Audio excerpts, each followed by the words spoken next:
All right, the Hangout is now live. Hello, everyone, and welcome.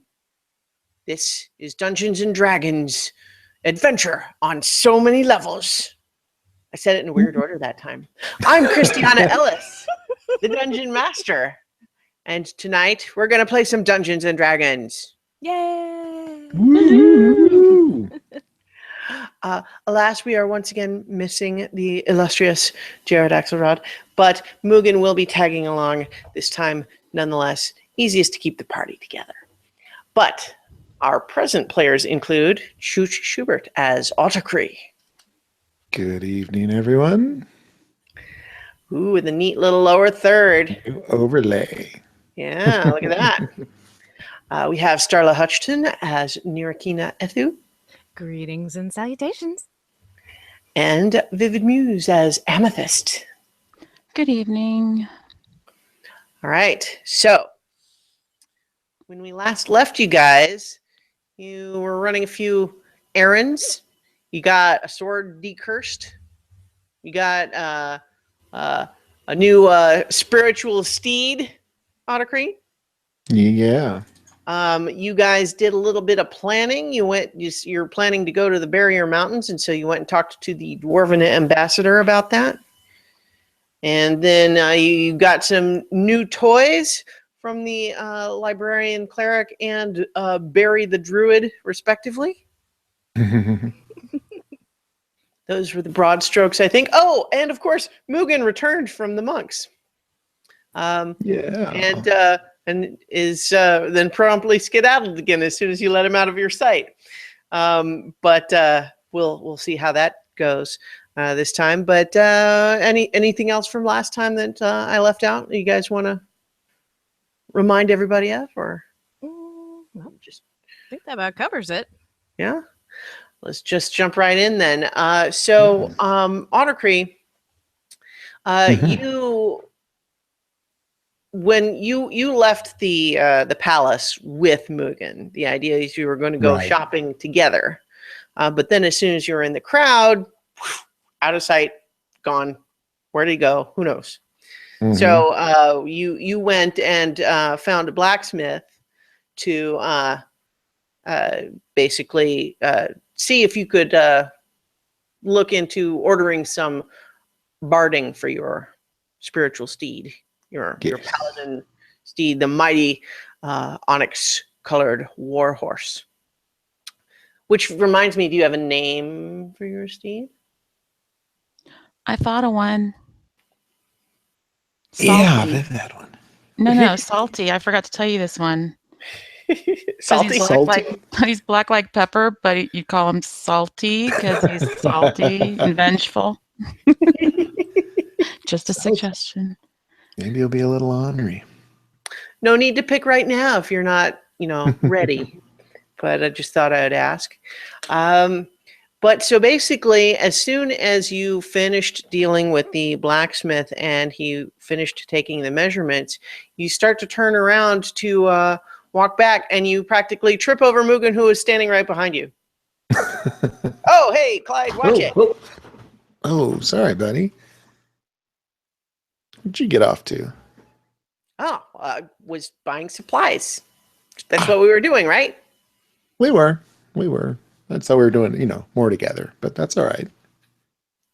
Well, Misty, man. oh, well, that's sweet. Guess we should find everybody else. You guys are heading back to the palace, Yeah. right? Now, Nira and Amethyst, you had just been heading out potentially to run some errands of your own when you ran into the Barry and the librarian. Were you waiting for Mugen and Amethyst to return, or were you heading out to run some errands of your own first? I thought we were going to go see Madrigal. Do you want to do that now, just the two of you, or wait until there's everybody? I think it would be really fun if Mugen were there. Well, I mean, my thought was that, she's not necessarily going to have a stock of weapons herself, but could put us in touch with someone that would, was my thought. Like arrange a meeting. I don't know. We have to go talk to her and see. I'll go for that. Okay. So you two decide to head out from the Palace District. You cross over the bridge into the rest of the city, and um, I'm getting distracted by having the chat on in the background and the way it's switching angles. That's fine. I just need to not have it in my field of view. So you guys make your way out through the main gates into Paper Town, the area that you last met with Madrigal. And as you make your way out through the city walls, you discover that Paper Town is once again a hive of activity. Now, it's not all assembled like it had been when you first came through here, but most of the people who fled have returned, and now they're fighting over who gets the best spots to put up their tent and their stalls. Obviously, the people who held out and didn't run are now trying to claim the best locations, and the people who were there before want them back. And so there's lots of arguing and people setting up and lots of activity. But it seems like a good percentage of the people who had fled when they thought the hobgoblins were coming have returned. But you believe you can find your way back to that big tent where you last met with her, if that's what you want to do. Sure. Yeah. Yeah. All right. So you make your way through this little bazaar area, and you do see that same big tent. It looks like it never actually managed to get taken all the way down. And you see that a lot of stuff has been moved back into it.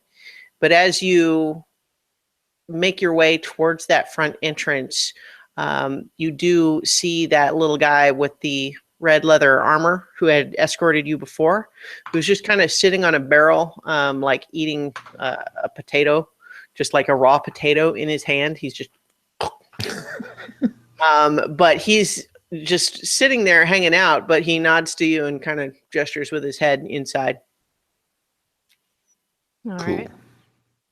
And shall proceed. Good. All right.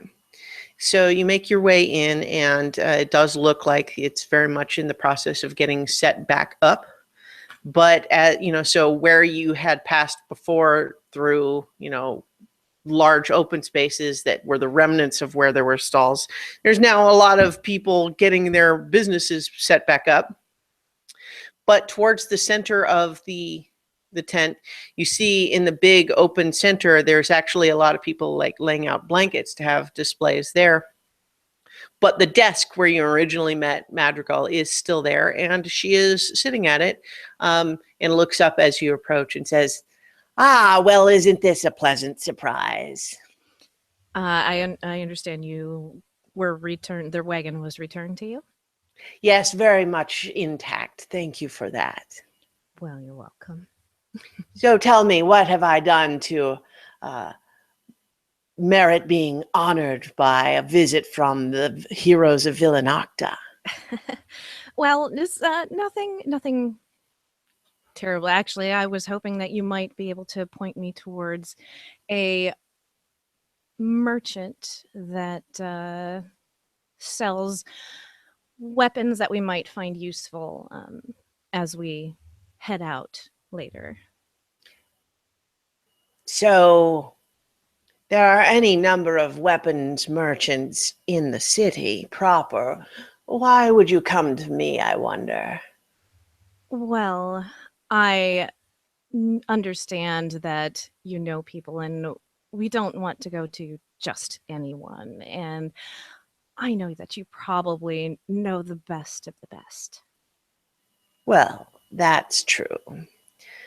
But here I was hoping that you had chosen to take me up on my offer of employment.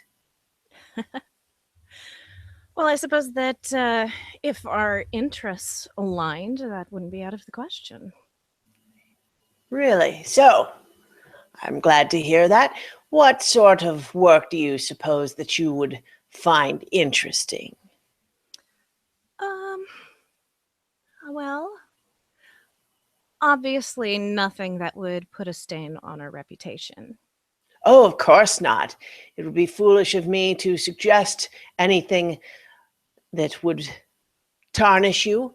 After all, your primary value to me at this point is your fame and fortune. Um, I don't know if you have anything that's along our route that we could take care of for you. And what route might that be? Oh, we were looking at some point we'll be down near I'm trying to remember the name of the lake. Lake Elamon? Elamon? Okay. Yeah, we'll be down near Lake Elamond, possibly around the Barrier Mountains. Maybe we're really going to be all over the place. So it would depend on what you have. Well, there are a few things I can imagine that would be not too far out of your way.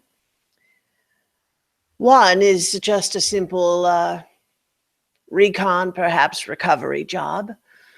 We have an operation that we have out of the way. It's outside the city walls because, let's say, the some of the goods that they trade in are disapproved of in the city proper. I'm not asking you to participate in their business, only to check on why they have stopped sending word. Well, we are, of course, interested in helping those that are sometimes not taken care of as well as those with certain means.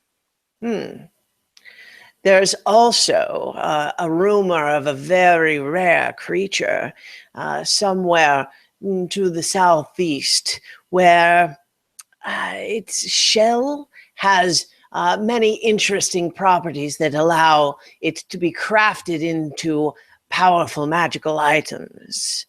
If you were to procure this shell for me, I think that we could find an equitable split of the magical items produced from said shell. What sort of creature would this be? It's a large snail. A large snail? Yes. Now, when I say large, I do not mean large like fits in the palm of your hand. I mean large like the shell will weigh upwards of 150 pounds once you collect it. How would we transport such a thing back to you? Well, you are an Fairly enterprising sort of individual. I'm sure you could find some way. Do you know anything about this creature in particular that might help us in procuring this item for you? I'm going to make a small assumption that it's poisonous. Actually, no. Its Really? shell has magical reflection properties, which is what makes it useful for making into items which have a similar magical reflection ability.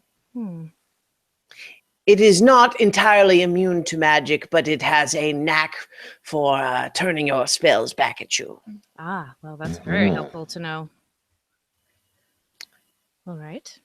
Well, in that case, I think several of us may need a weapons upgrade, which leads me back to my original reason for coming to you. And I'm sure we'd be happy to help you with procuring that item. So, you're looking for a rare and magical weapons vendor? Is that what you... Something of that nature, yes. Well, I think I can recommend a place. Give me just a moment. I have some of this. I just need to find my notes.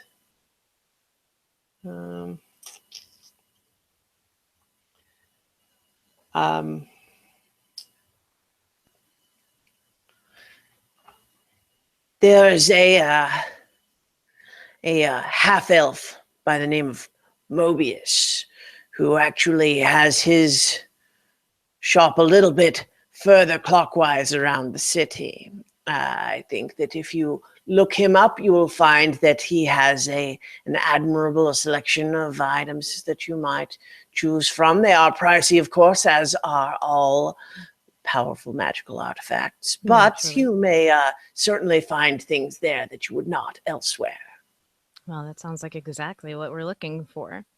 The other job that you mentioned, the recon, Yes, where specifically was that located for us to go and check? south of here. They're south of Villanocta. I could give you a location on a map if you like. Oh, that would be perfect. I would. It was a simple farm as you approach it, and any indication of what they produced there would only be hidden inside. But it would look like a simple farm from the outside. If you find it and simply can report back to us the current status of the employees and what has happened there, that is would be sufficient, and I would be more than happy to pay your group 500 gold for that information. Well, that's very generous of you. So how far south is it, like a day's ride, half a day, Perhaps a day, perhaps a day? depending on how fast you go. It's not on the main road, after all. Of course, I wouldn't expect it to be. Mhm. I don't believe we'll be traveling on many of the main roads, the route we have in mind. All right. So you are, of course, aware that there are other hazards as you leave the main roads. Of course, Mhm. we have We've run heard. into those on several occasions. Well, then you should be very well prepared. There are few, after all, who would be as trustworthy in a mission like this. My men who worked at that farm were warriors themselves, I would say, not up to your caliber, but not helpless either. So if something has befallen them, it would probably present some level of danger. I do not necessarily require you to dispatch whatever might be in the area, but if you could simply report back what has happened, that would be sufficient. Of course. Well, if You probably wouldn't there's mind if Archie interlopers there. were dispatched, right? Oh, well, to be sure, if you were to provide some proof that you have disposed of whatever threat might have been in the area, I would be amenable to some sort of an extra bounty. Hey, Nice. Archie, where'd you come from? Right? I didn't see you there. Well, Huh? that's a good point. You weren't actually. You wanna- I guess Oh, you I guess you If- popped in. I forgot we were separated. Well, like if you guys want, we can say that you guys returned to the palace and a page said you went this way and you guessed. If you would really like to be there. Otherwise, no, you weren't there. Okay. No, I don't have to be. All right. And you're welcome to join us. I was gonna go grab you before we head over to the place, but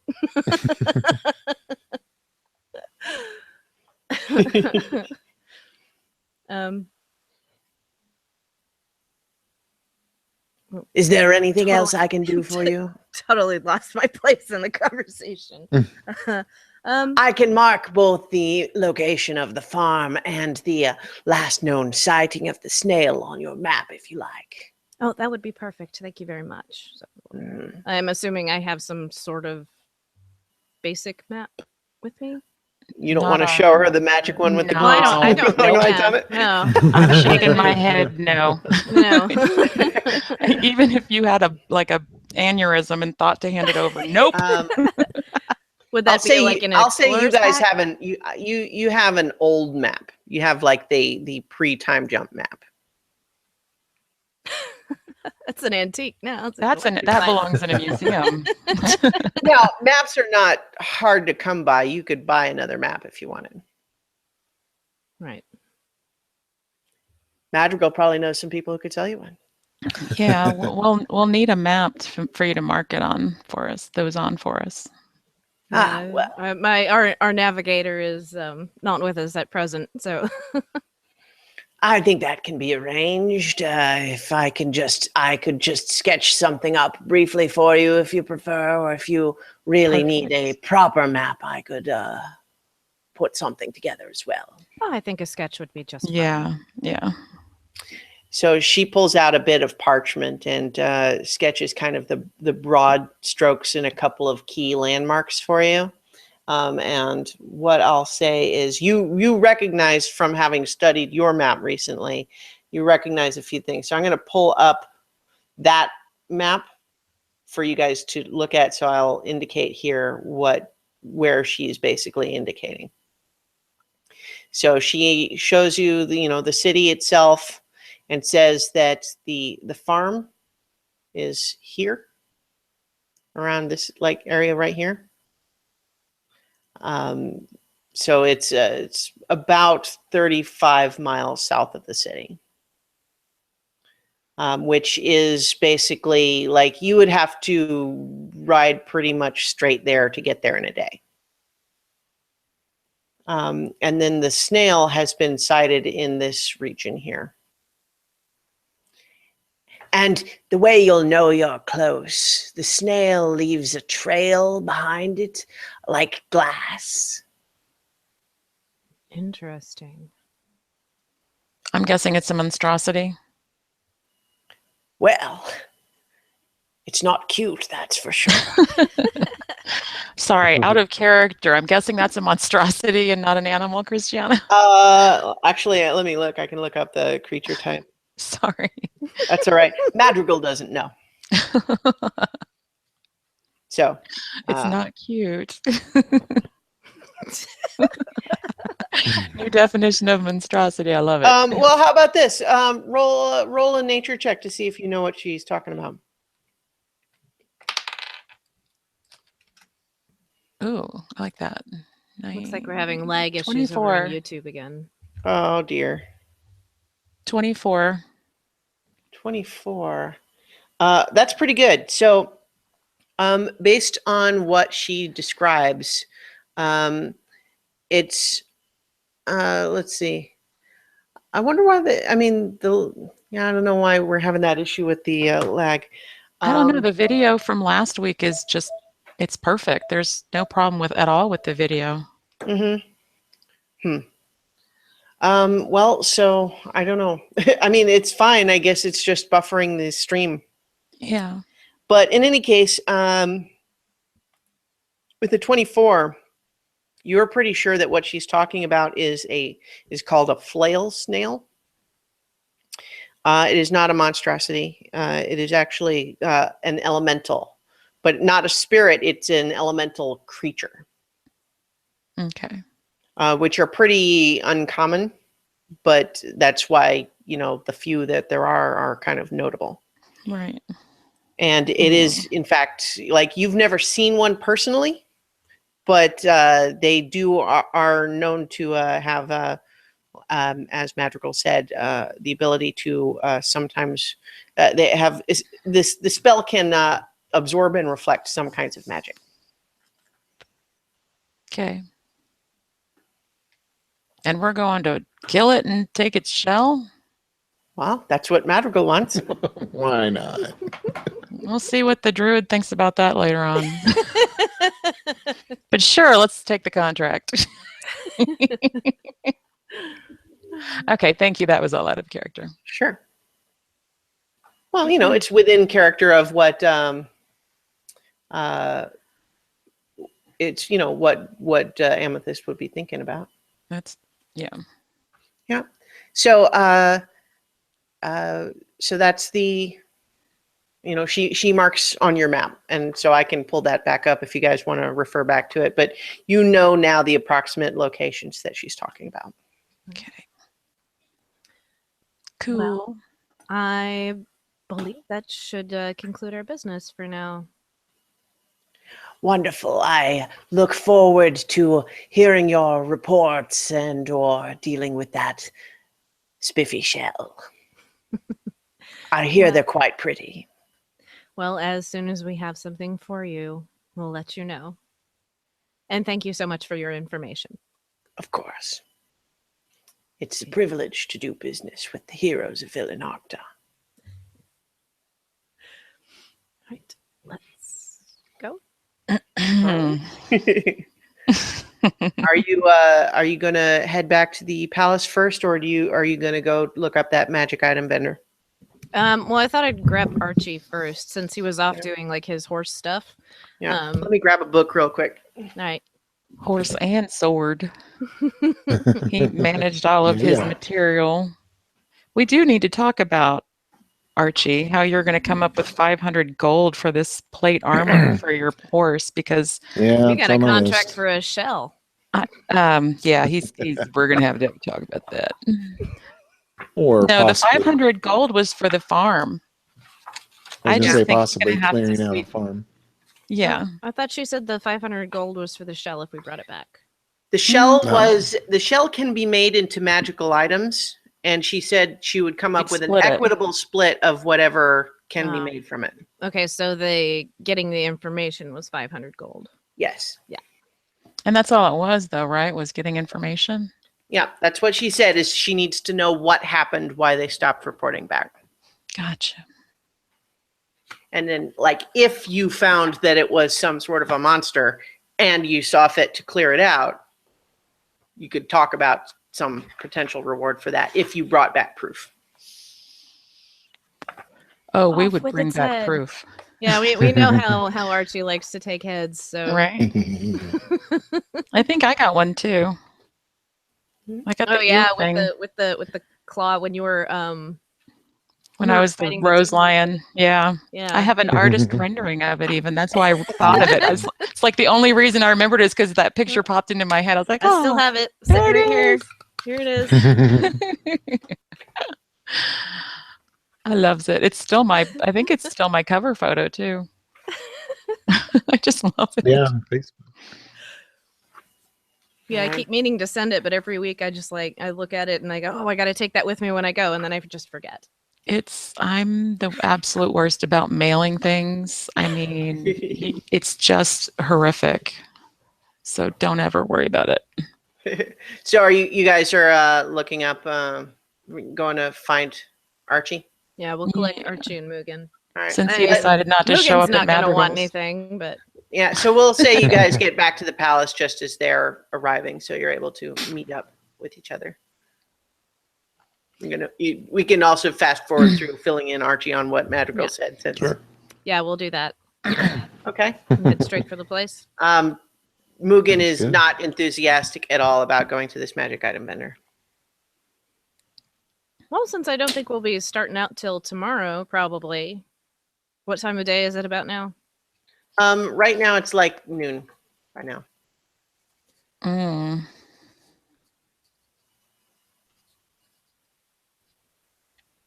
So yeah, I'm going to assume that we probably won't head out tonight. Well, Up to you certainly not from the magic item store. So Right. Did you guys? Are you bringing Andrie with you to the shop? I'm assuming she didn't want to go see Madrigal. Sure. Sure, she can come with us. Do we have a tally somewhere of how much gold we have? Because let me check real quick. I had one at one time, but I stopped tracking it because I couldn't track it. I couldn't figure it out anymore.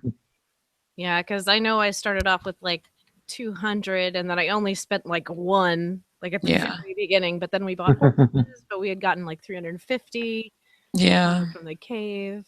it's on that My notes inventory. had 368, but I don't know if I had added extra stuff to it. Yeah, because we'd also divided up the gold that we found.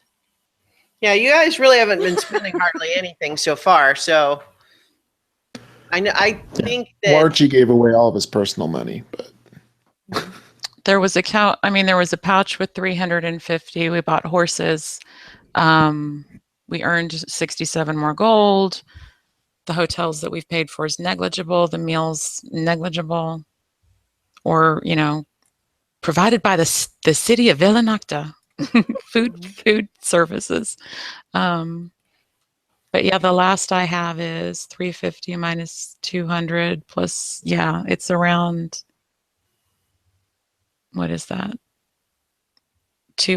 217-ish. But I don't. But again, I stopped tracking it months ago. Hmm?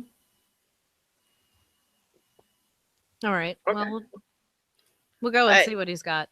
You guys tell me, and I'll assume that, like, as long as it doesn't seem crazy, I'm flexible with the amount since we haven't dealt with it very much so Yeah, far. I'm flipping through my paper notes now.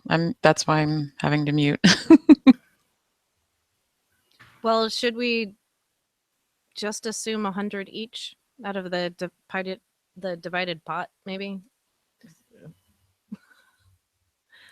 don't for the know. record, Yeah. you guys would know that 100 gold is not likely to buy much in the way of a fancy magical weapon. Right, but They're going to cost Mhm. way more than that. right. But adding that to, because I already have almost 200. That was Mhm. like personal money that I had starting with. Mm-hmm. Right on. I don't know. I really just wanted to upgrade to my Warhammer. I wasn't looking like super rare and massively well. powerful yet. Well, Amethyst says that she doesn't really need anything, so I'm not concerned about a share of money. So if you need money, go ahead and take it from mine. Yeah, I was just thinking something a little better than what I have. Totally. Yeah, let's see You what should they get have. it. You should upgrade. So let's go check it I'm out. gonna need to find about 500 for my horse armor, but I have some jobs lined up for us. oh, perfect.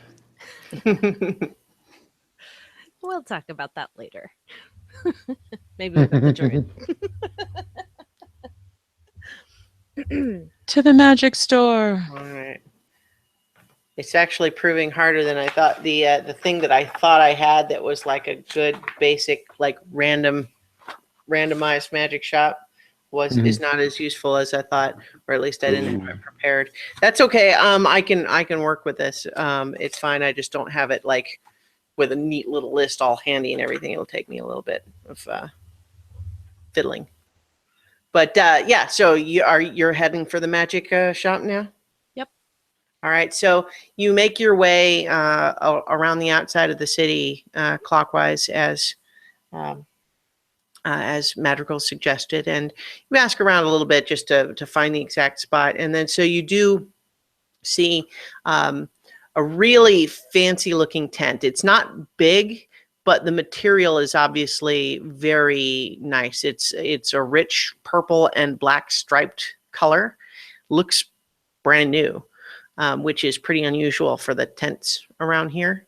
And as you enter, it's hard to tell for sure whether it's a kind of just a trick of the lighting or the space or whatever, but it looks ever so slightly bigger inside than it did outside. It's hard to be sure if there's something happening there or if it's just kind of an illusion, like a trick, like just the space, the design of the tent.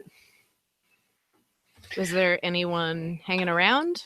Yep, there's a half elf there who is in a pretty nice looking red robe, red and gold with like gold trim on it, who's kind of sitting cross-legged behind a like a blanket, and he's sort of holding like like it's sort of a gold box in his lap. He kind of just as though he had been contemplating it, but he looks up at you and smiles as you enter.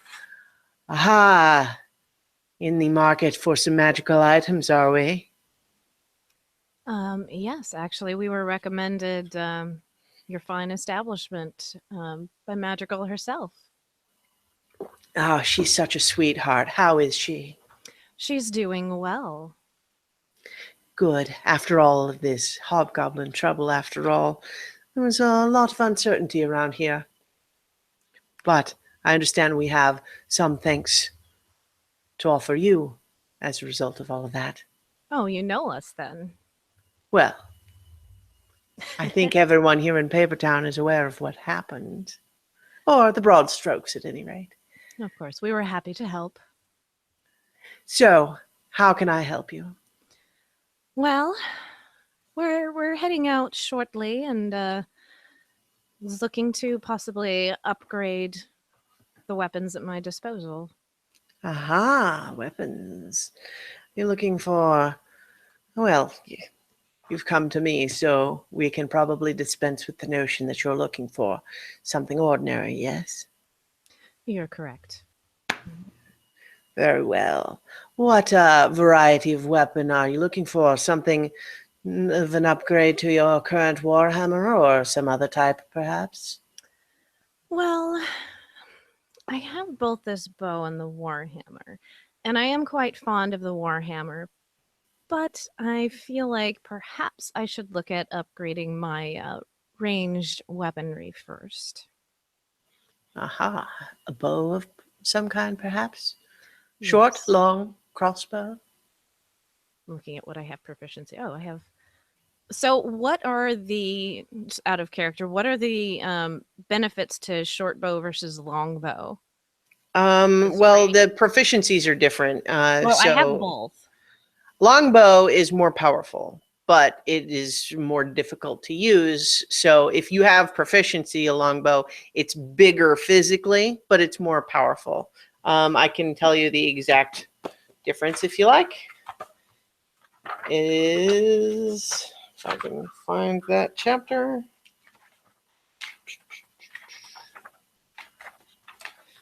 So a longbow is a martial ranged weapon, which not everybody would have proficiency in. And so that's, the difference there.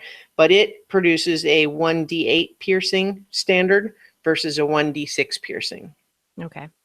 Would normally cost about twice as much as a short bow. Okay.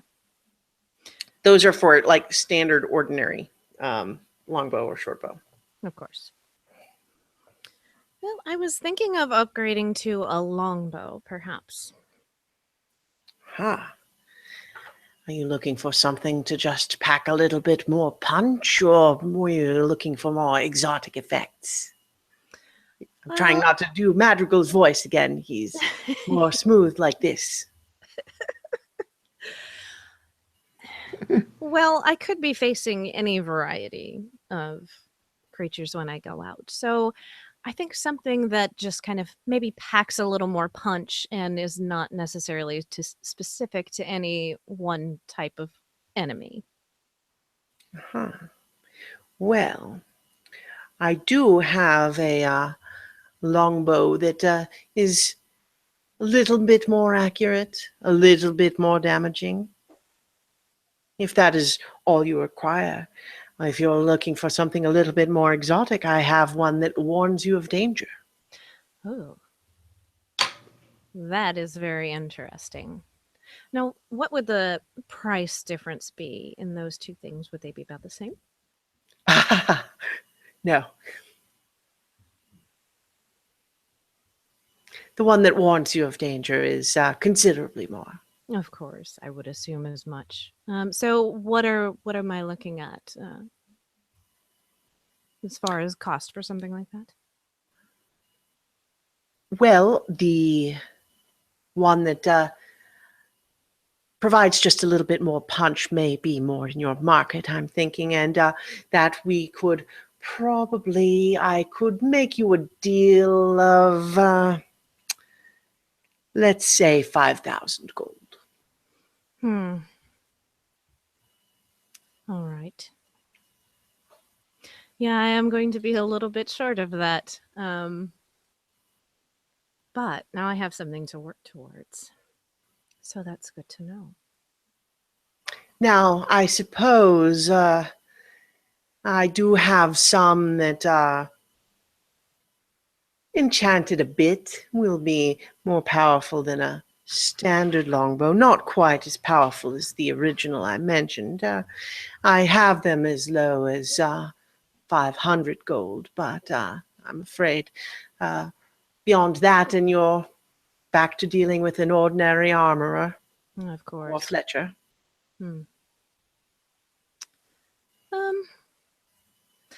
Give me just one moment. I need to tally up some funds here, see what I can do. Of course. Of course. All right. So I have about 200. What else do we have? Do I? Mammoth had offered up, the other share, and I certainly offer mine. How short are you? It said 500. I am 301 short. So my share of 100, if that's what we're calling it, and then Archie doesn't Mhm. have any armor to buy until a couple weeks pass. So he said he Yeah, offered I don't his. need the That's money 100. right now. 200. One thing I will also just say, since we haven't really done a lot of shopping, is this is not like he scanned a barcode here. Yeah. It's Right. and Right. you I just also, I want to have an idea of what I should aim for if I want to try to talk What him she has to down. bargain with. right, yeah. So I'm just saying is that the prices you were quoted may have been, Inflated. well, based on his appraisal of your ability to tell what something should cost, So yeah, so that's and also him knowing exactly who you are and what you did for the city. Yeah. so it's 400 with all of our funds pooled. I'm not comfortable with pulling Mugen's money out, but you can have my share, Archie's share. So negotiate for 400. Obviously, we're around a corner.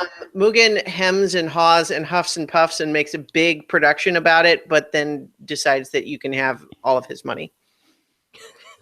And this is done in whispers away from the shopkeeper. Yeah. So you should still. He stomps around and makes a big production of how he's really not happy about doing it, but he's going to anyway, even though you guys didn't even actually ask him. It is toots after all. So okay, so technically, like that 200 was what I started with before we started any questing at all ever. Like that was my amount of money from the beginning. So then your share would be another 100. Right, and wouldn't have to touch Mugen's. Yeah. But if I can talk him down some, Yeah. right. All right.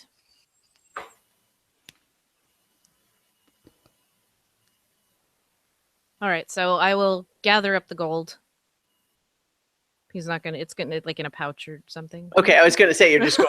Yeah, no, I'm not doing that. Look at all the money I have. No. I can't count it. How about I Yeah, they keep don't the have a gold counter. in the bag of holding so he doesn't see how much you have Okay. until you we'll do that. negotiate. Right. All right. He does actually. Do you have the bag of holding visible, like where he could see it? I have it on my shoulder, but not in a showy way.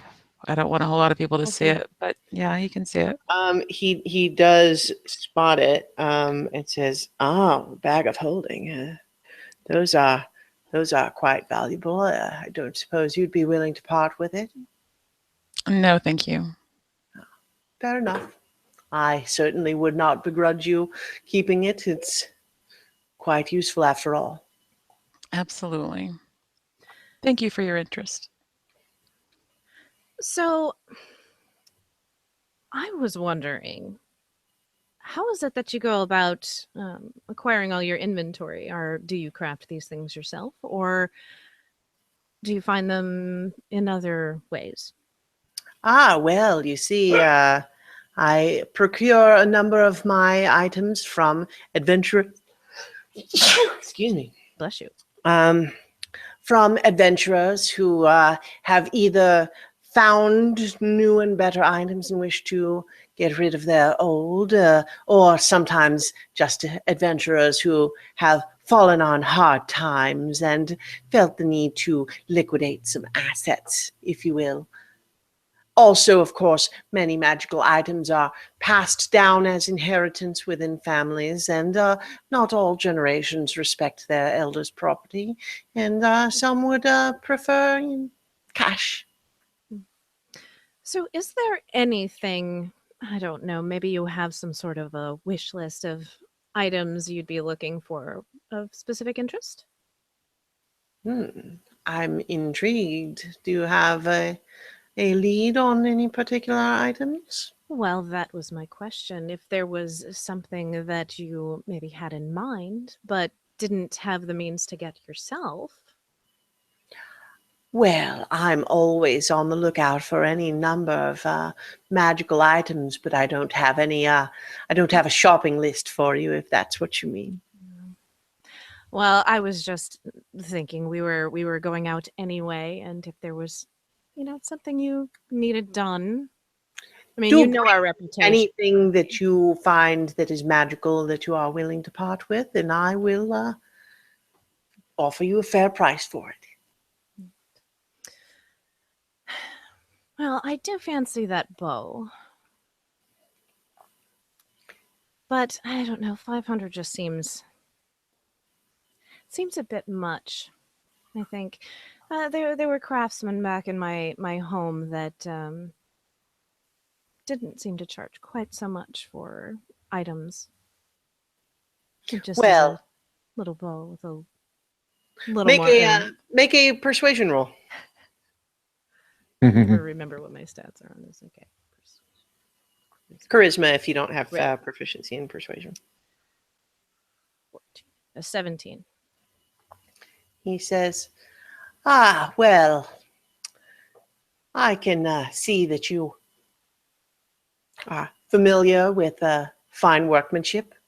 And he does bring out the bow in question, the one that he had quoted for 500, and you can see that it does, like at first glance, it doesn't look super fancy or anything, but there is a little bit of a shimmer about it. And one of the things that you know is that even a magical weapon that doesn't necessarily offer a large, bonus, mechanically speaking, still counts as magical damage, which is significant because some creatures are resistant to non-magical damage, for example. So even one, and so I'll tell you also what you're looking at here is a +1 longbow, which would be, a +1 to both attack and damage rolls. Okay. And would count as magical damage, magical piercing damage. So what And if they're resistant to magical damage? Would it just be regular damage with the +1, or? Well, yeah, nothing at all? it depends. That depends. If you're thinking about the snail, I am thinking about the snail. the snail is the snail specifically, its effect works on spells. Okay, specifically on spells. Yeah. All right. Yeah, so shooting it with an arrow would have just as much of an effect as a regular arrow. Not extra, but just as much. Right. Okay.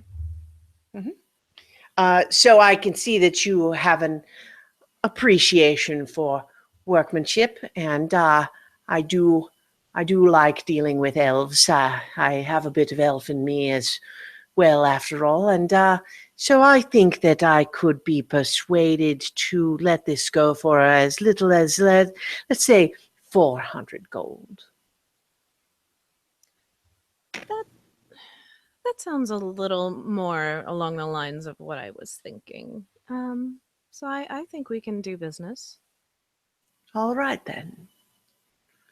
Shall I wrap it up, or would you like to wear it out?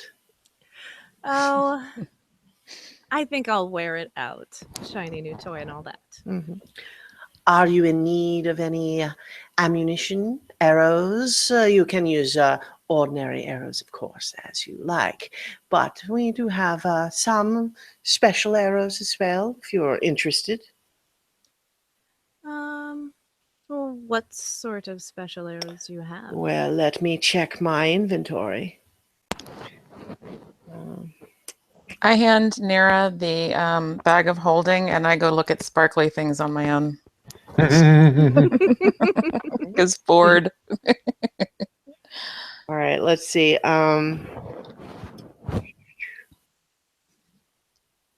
Let's see. Well, We offer a couple of different items for you. We have arrows that, like your bow, just pack a little bit of an extra punch to them. We also have arrows that are specialized for certain types of creatures. Typically, those are going to be more expensive each, so you might buy just, say, one or two of those, as opposed to a larger number of the other arrows. Are you looking to take down any particular sort of target? Or you're just looking for a little bit more oomph, so to speak? I don't know that I'm ready to specialize what the arrow is ready does more damage to, because we do encounter so much in our travels. Well, I do have these, and they are, because it's takes forever otherwise. He shows you some +2 arrows, which would give you an additional +2 damage if you hit with it, because it's not a guarantee that you hit.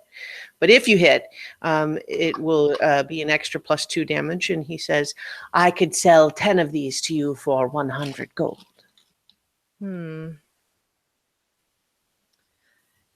Yeah, I don't know that I could do another 100 gold on top of buying the bow. So Perhaps 5 for 60.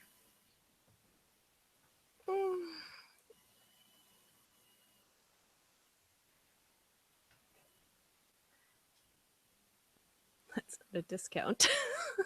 Hero discount. How much are regular Not a arrows? I'm discount, just it is wondering. less. It is for fewer arrows, it is more per arrow. The 10 for 100 was a discount for buying 10. How much are regular arrows out of character? Regular arrows. Is that a thing I can make on my own though? Like I can see a- If you, yeah, I mean, you can. I'm going to basically say regular arrows you can make your own, and so you're not going to ever run out. I'll just say that. Regular arrows you won't run out because you can make them. Right. But these are obviously different. Arrows, 150.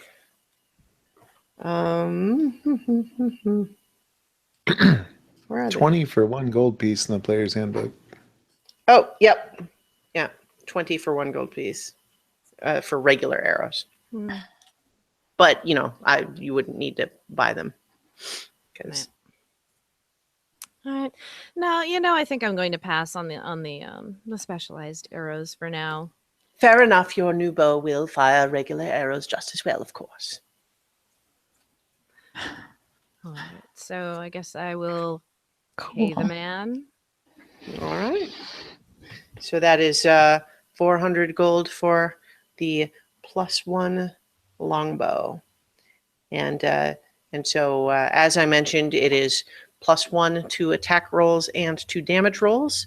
And it counts as magical piercing damage for any creature that might make a difference for. Ooh. Okay, so does that get added onto my attack bonus, or how does that work? It adds to both. So if you currently have the longbow on your character sheet, whatever your current attack bonus is going to be +1 more if you're using this longbow, and then likewise your damage will be +1 more. So it was 1d8 magical piercing damage. So that is it's now going to be 1d8. Well, so it would already be.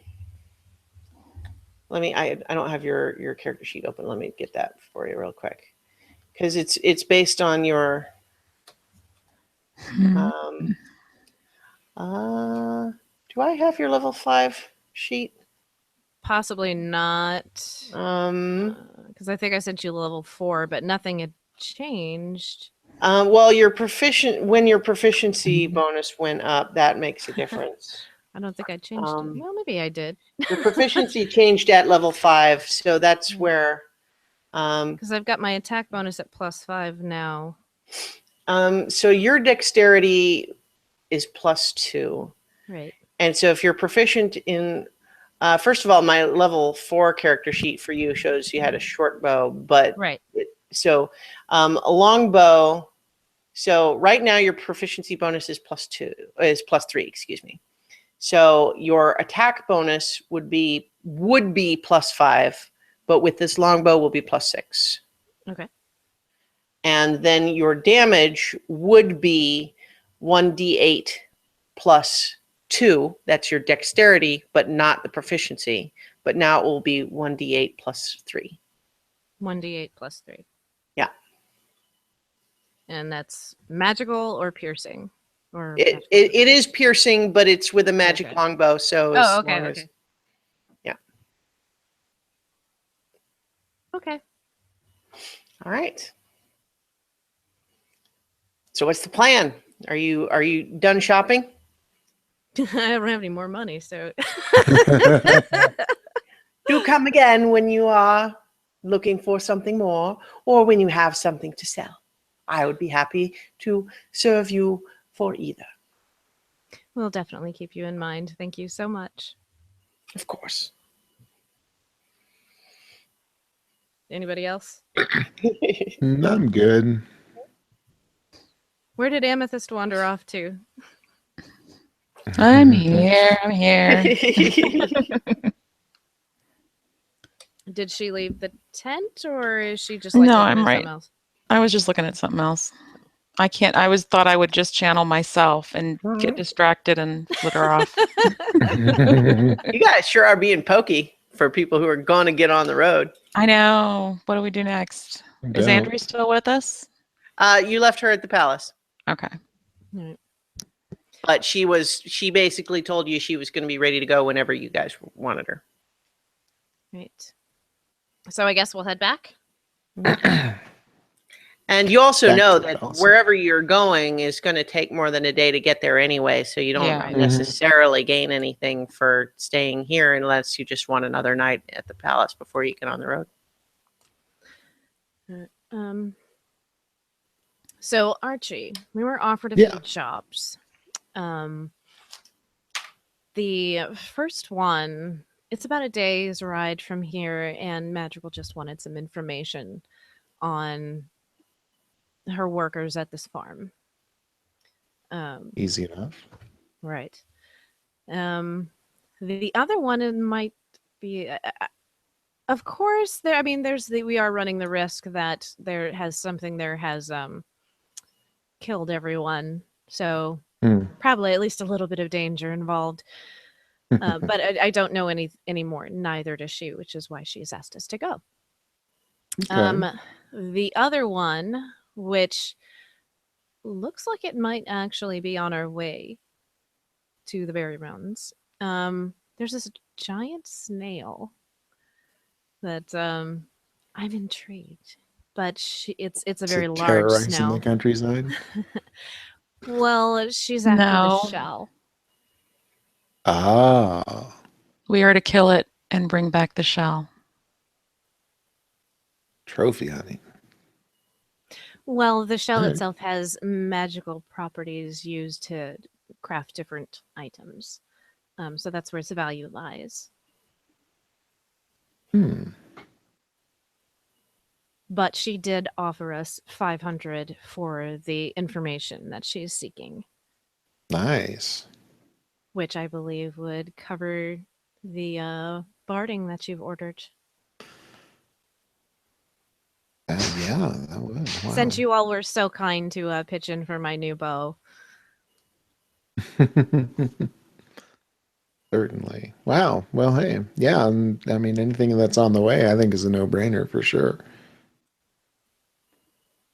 I The have farm? I have a little bit of a problem with the snail, but The farm was a little bit out of the way, Yeah. but the snail was less out of the way. I mean, neither are the direction you would go if you were going straight there, but one is more of a detour than the other. Got a problem? You faced snails before? You don't like them?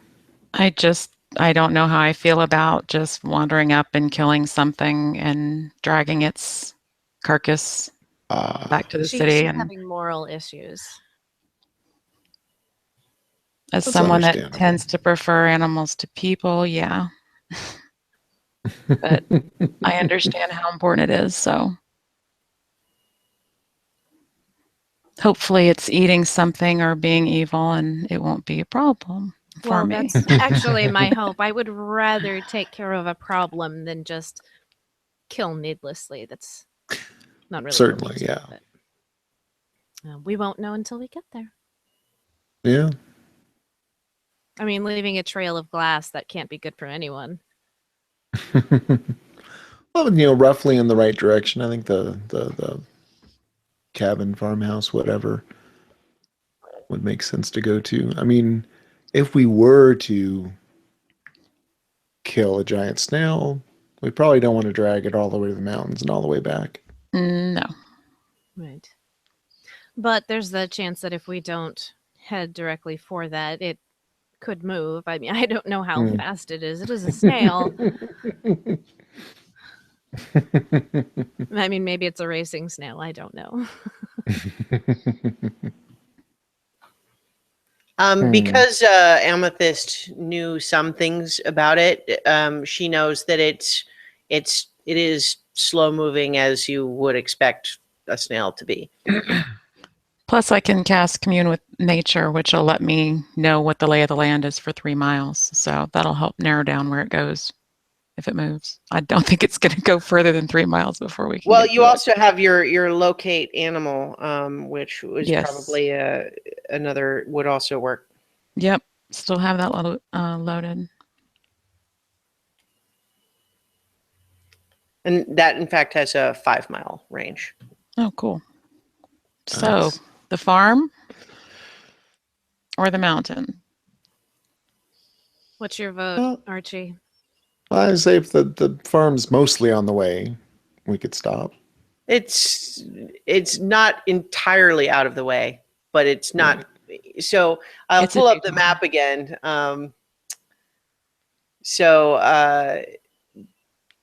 Whoops, that's the wrong. There we go. So basically, you are currently more or less in the center of Villa Nocta here. You're going to where this gate is, and the farm is like here. I gotcha. And the snail was like on the outskirts of the forest. It's more there. here. Yeah. Yeah. Gotcha. So one is kind of more out of the way than the other, but neither is completely in the opposite direction. Mm-hmm.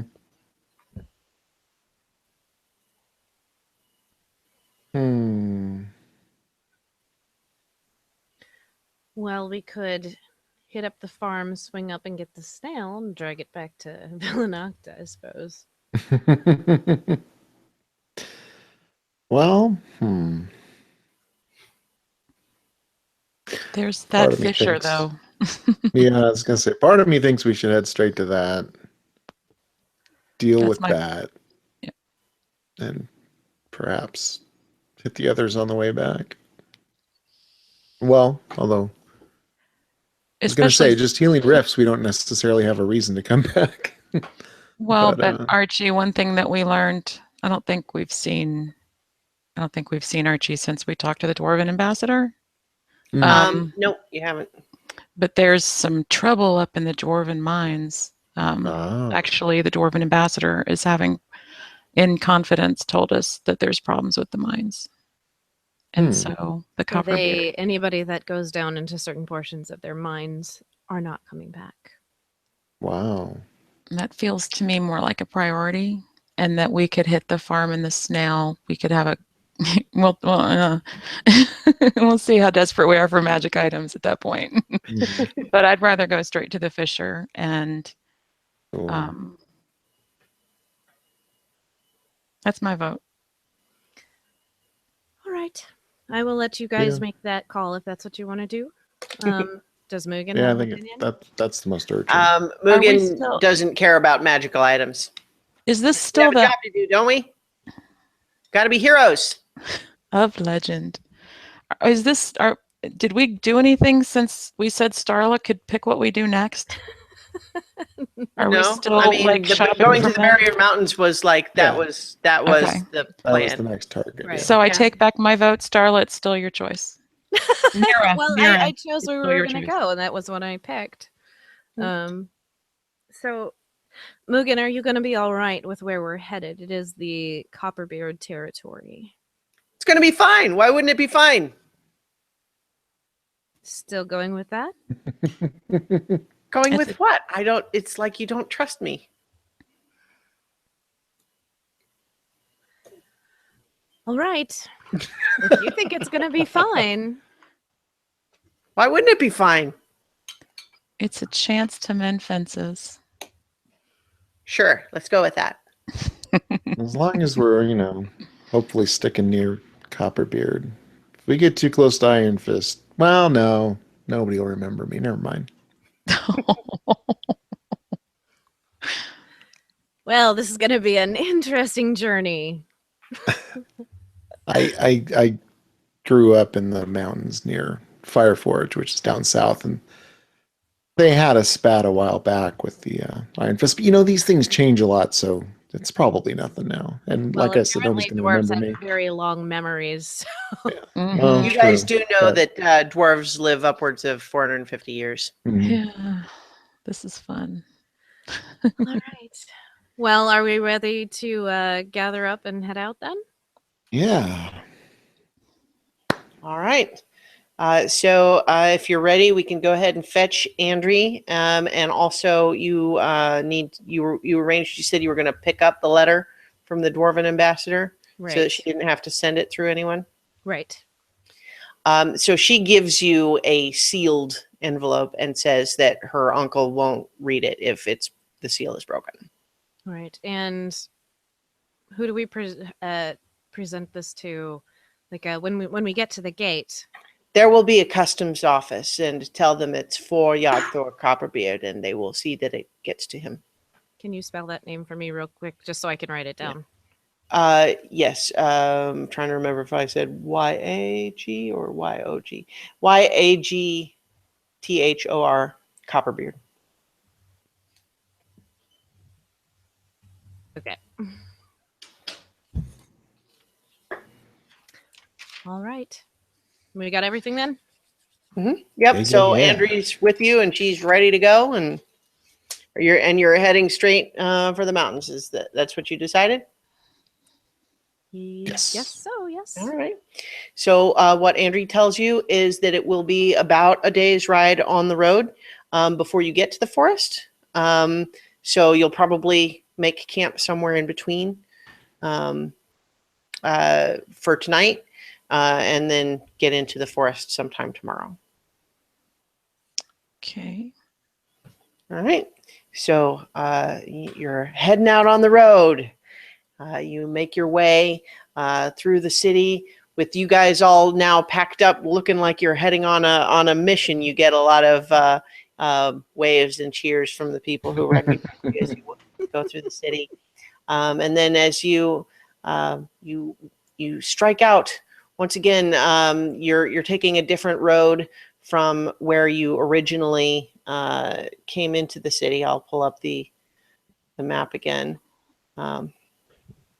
So you are following this road, the one that goes to the sort of the southeast here, and you're going to leave it before it curves around too far to the south, because you're making pretty much a straight path. And Andrea assures you that if you're traveling with her, she can get you there just as fast as if you were on a road. Cool.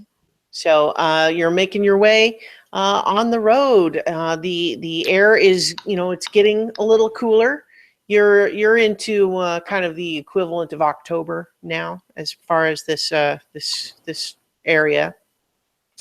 It's getting chilly at night, but not too cold. You're not expecting any snow yet, at least not down here in the grasslands.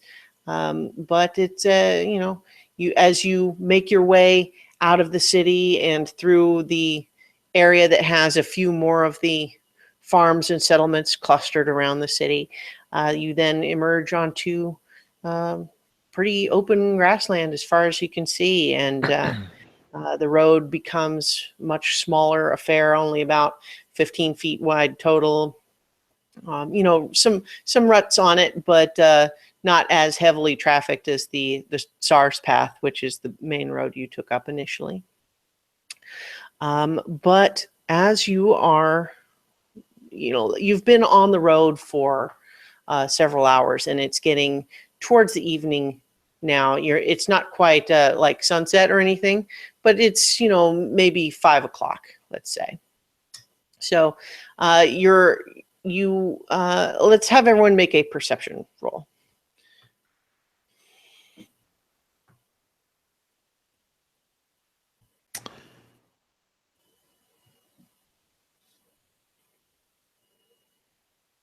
Nine. I got 22. 6. Right? Oh, and I don't know if my steed gets any sus by its own No, this is perception or just you guys. just as dumb as I am. Yeah. Mugen gets a 12. And then what did I give Andrea as a? Nira, you and Andre both hear this sound first, and it's a ways up the road, kind of just in the distance. You can see that there's a big tree pretty close to the road, and from about that direction, you're hearing. It's very faint at this distance, but you're hearing what sounds like a big booming voice sobbing. It's like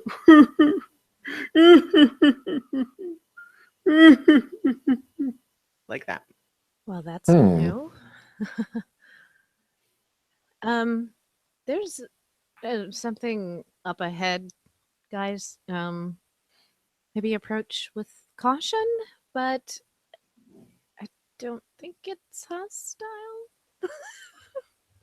Maybe. I hear someone crying, but something big. Okay. I was gonna say last time we heard something crying. What's the name? Yeah, Andre's not sure what it is either. It doesn't sound like anything she would expect to be in this area, though. Let's check it out. Yes, All right. proceed with caution. So now that the sound's been pointed out, and as you guys are getting closer, you definitely all hear it now. When you're, let's say you're about 100 feet away, you definitely can all hear it at this point pretty clearly. And it does still sound just like it's a big voice. It's very resonant and not super low, but just like it's coming from something big, and it's this still weeping. Are you guys going to continue approach? Are you approaching stealthily, or are you just making your way closer and closer? Closer, but slowly and on guard. Yeah. Fine without stealth. Okay. You're all on your horses? Yes. All right. So as you get within about 60 feet of this tree, you can start to see under it is a big shape, kind of a fat shape that's kind of shaking. And you can all try to make another perception check to get a better look if you want. 23. Even worse. All right. Yeah, Nira, you can see this is a female ogre sitting against a big apple tree, and she is holding something and crying. I'm gonna get down off my horse. All right. And so just as a general point of interest, because you can all kind of see that ogres are like 11, 12 feet tall, weigh like 1,000 pounds, big, fat, strong, dumb. That's what you guys would all know about ogres. All right. So how close are we now? Right now, you're about 60 feet away. All right. So I'm going to dismount All right. Are you and approach on foot. okay? Leaving the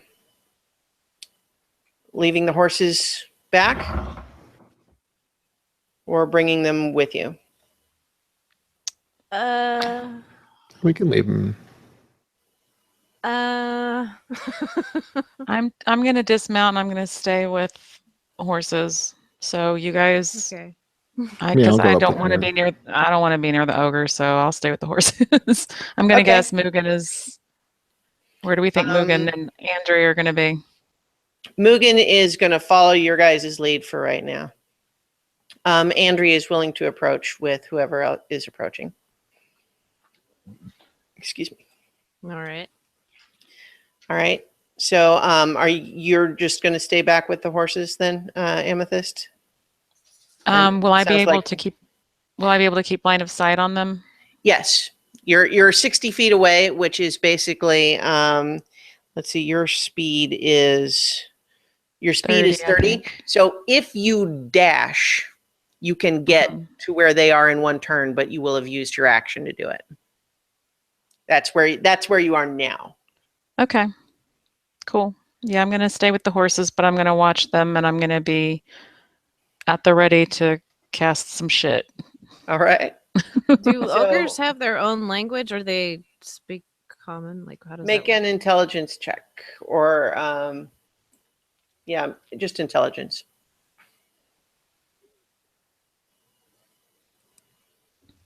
Oh, and I take the bag of holding back from Nera since she's gonna go. work? Yeah. So I get 21. I'm rolling really Okay. well tonight. This is great. You are. You know that they giant is their more natural language, but usually they speak a little common at least. But they're also just super dumb, at least as a general rule. Okay. So I'm going to stop about 30 feet away. Okay. Are you leading the way? Are you in front? I don't know where Archie is. Archie, where'd you go?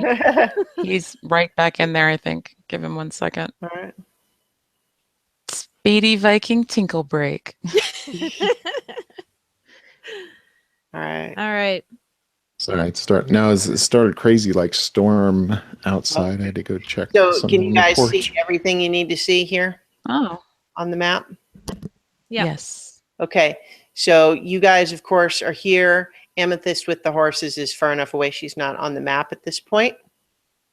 So what you see here is this is all grasslands, of course, around here. This is the road. Oh, you're not seeing my cursor, but the road, of course, on the right, or to the side, and then a big tree. And what you can see is that it's an apple tree, and it's got a lot of apples, but there's also a lot of apples like on the ground and scattered around, like maybe the ogre shook the tree.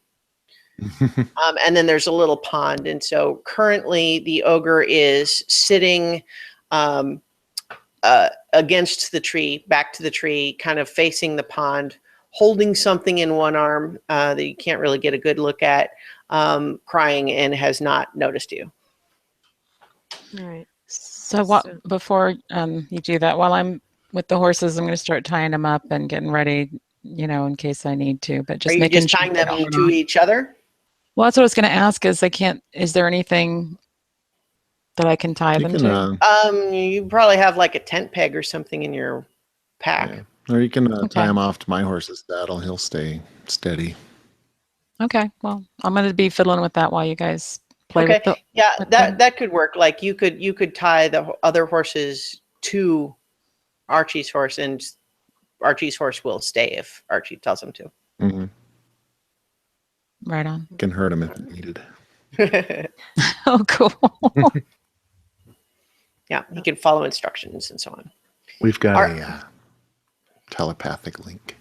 All I right. don't know that I mentioned So it, but- on the map here, this is Andri. This is Andrew's token right here. She has her bow, like, not, she doesn't have an arrow nocked or anything, but she did take it off her shoulder. And she's like, ogres are pretty dangerous. I don't know. What are you guys thinking? If I was traveling on my own, I'd probably just go around. I'm wondering. I've never heard an ogre cry. Yeah. It's odd. So Yeah, and she's still just like, has not let's noticed see. you. I would like to get, let's see, 1, 2, 3, 4. I'm going to move 4 squares directly over. This way or diagonal? Yeah, there. Like that? Yes. Okay. Excuse me. Do you need any help? And she looks up, alarmed, and turns around to look at you, and then like starts to scramble to her feet, picking up a big club by her side, still clutching whatever it is she's got in her other arms. Like, you go away! Boom! Slams this giant club that she's got against the ground, and you can see it leaves a divot in the ground. You leave me alone! Help? What help? You go away! Help you. Help me what? You go away! Go away! Mm-hmm. I'll walk up along behind Mira All right. or to the side. And What seems to be the problem? this place different, strange. Mm. No baby food. Baby food. Whatever she's holding in her other arm, she's like keeping it away from you. She's not letting you see it or get a good look at it. So she's kind of got her arm with her shoulder like at you guys. What food do you need? Baby food for baby. What? I look for baby food far away from home. Not find it now lost.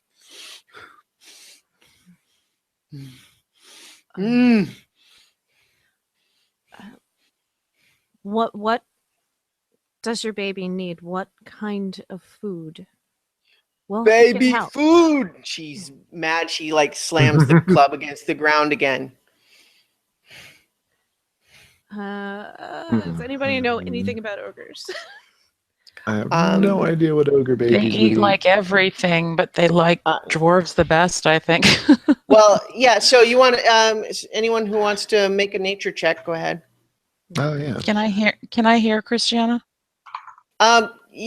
You probably hearing what the ogre is saying because she's yelling it loud enough, but you probably wouldn't hear what Nira and Archie are saying. Never mind. Okay, so I'm gonna walk 16. over. Okay. I'm gonna walk over because I hear baby. What check are Okay. we doing? Nature. Nature. Nature check on ogres. I got a 16. With your 16. 16, you would know that ogres generally will eat like anything. Like they'll eat whatever they can find, but that absolutely includes intelligent humanoid races. They especially are dangerous to the smaller races like halflings and gnomes, but are not picky about it. They don't necessarily seek out humanoids to eat, but are not shy about it either. They're considered pretty universally dangerous. You wouldn't know anything about their babies. Andrew's a halfling, isn't she? Yep. Okay. So we got 2 little guys. Mhm. All right. So I brought you in, Amethyst, if you walked all the way up this close. Yeah. All right. Did you make your own nature check? Yeah, I had a 16 as well. Okay, yeah. Same So as you know what ogres eat, but you don't know about ogre babies per se. Um, No is food it around. animal or plant or drink? Baby. This is not helpful. Like a survival. Baby ogre needs. Maybe baby ogres need baby animals. Or mushed up Babies. food. Need babies. Babies for baby. Oh Lord, no, we're not doing that. You help. You help. Babies. What? And and then you see she kind of looks over and notices where Mugen and Andrea are standing, says, babies. Oh, Mm-hmm. no, we can't do that. When she turns a little bit, you can get a slightly better. Make another perception check, Nira and Archie, who have a better angle there.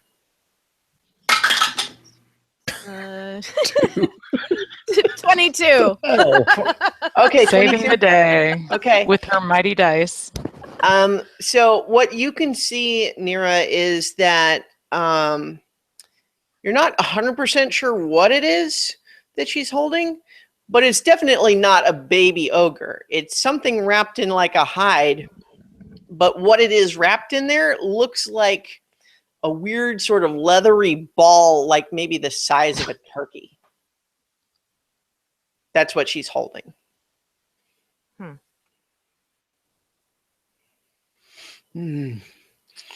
Baby, I need food too. If you want help, you cannot eat my friends.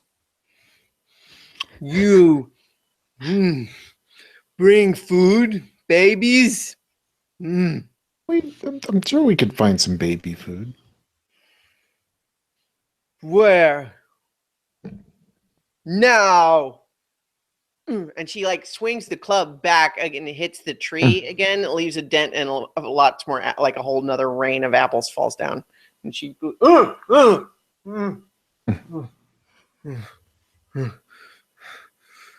Those are no good for babies, then, huh?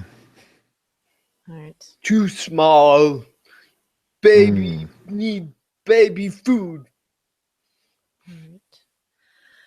All right. Okay. I don't think we can.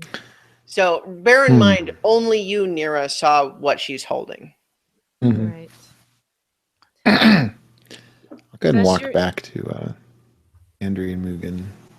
Does your baby have a name? Not awake yet. No name yet. Like Fluffy. Oh. Okay. Let me. We'll speak to my friends, and You bring Well- baby food. we will help. Mm. Right. So, going back to the group. Okay. Andrea is looking like she'd really rather not get any closer. Yeah. All right. So you guys are Back kind of towards the making your way back mountains. to the group here. So, I don't think. I don't know much about ogre babies, but I get the feeling that's not an ogre baby she's got. Andrea kind of frowns. What is it? Well, I only got a little glimpse, but it was some sort of leathery ball, maybe some kind of, I don't know, an egg or some kind. I'm not, like I said, I only got a glimpse, but Oh wait, how leathery? How Yes. big? did you describe how big it was? It was about the size of a turkey, maybe? Her eyes kind of just go wide, like, oh, I'm not sure, but that could be an owlbear egg. Oh, And so you guys can make a nature check if you want to know more about if you would know anything about owlbears. I feel like we've encountered something like that. Not in this adventure. Okay, I gotta let's see. Nature is intelligence. I don't know why I keep. So it was a 16. Okay. Did you roll Amethyst? I'm sorry. What am I rolling for? Nature A nature check. to see if what you know about owlbears. 24. Okay. Hearing Nira describe it, and especially now that Andri has suggested the possibility, and as you kind of look back over even just what you can see about it, you're pretty sure it is an owlbear egg. And what you know about owlbears is that they're pretty dangerous, and their primary trait that they're known for is just being mean as hell. They're like super fierce and very, very protective of their babies. So you can guarantee that if this egg's mom is not dead, it is on its way here right now. All right. Hmm. Do we just let them fight it So out? we're gonna have to Resolve go Are back. itself. bear eggs worth anything? Don't want to take an owlbear Mm. egg. Andri's like, I No, don't no. know what you do with it other than destroy it. Yeah. I'm just worried that if we Yeah. We don't want to hang anyone around who here. comes by on this road though is going to run into these two. Should we put up maybe a sign of warning a little ways back? We could always just. Well, unlike snails, I think ogres can move pretty well. Amethyst. Yeah. Could you can you sense the presence of owl bears? Like, is that a sort of thing does that fall under your umbrella there? Like finding Yeah, to see how close it is. Is it in something I can find, Christiana? I'm trying to remember if you had like some specific sense other than the spells. I mean, Yeah, locate animals or plants just says specific kind of beast or well, plant. yeah. So casting that spell would definitely work. I'm trying to remember if you have something short of that, because we've kind of played a little loose with sensing nature around you and that sort of thing. I mean, I got commune with nature now, but that would be us testing them. Casting locate animals would definitely tell you if there are any owlbears within a 5-mile radius. All Can right. you do that as a ritual? It's a level 2. It's just an instant spell. Trying to remember if the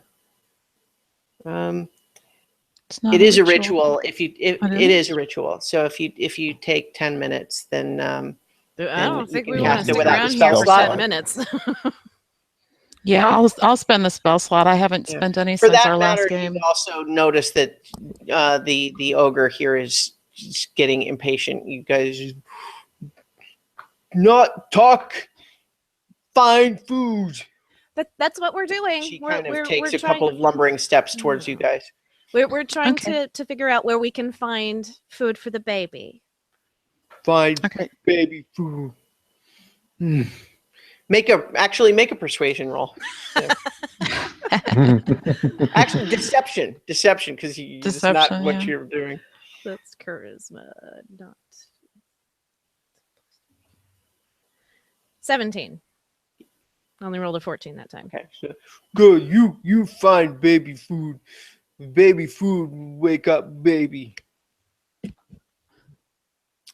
All right, so you cast your spell, locate animals or plants, Amethyst, and you're specifically looking for owlbears.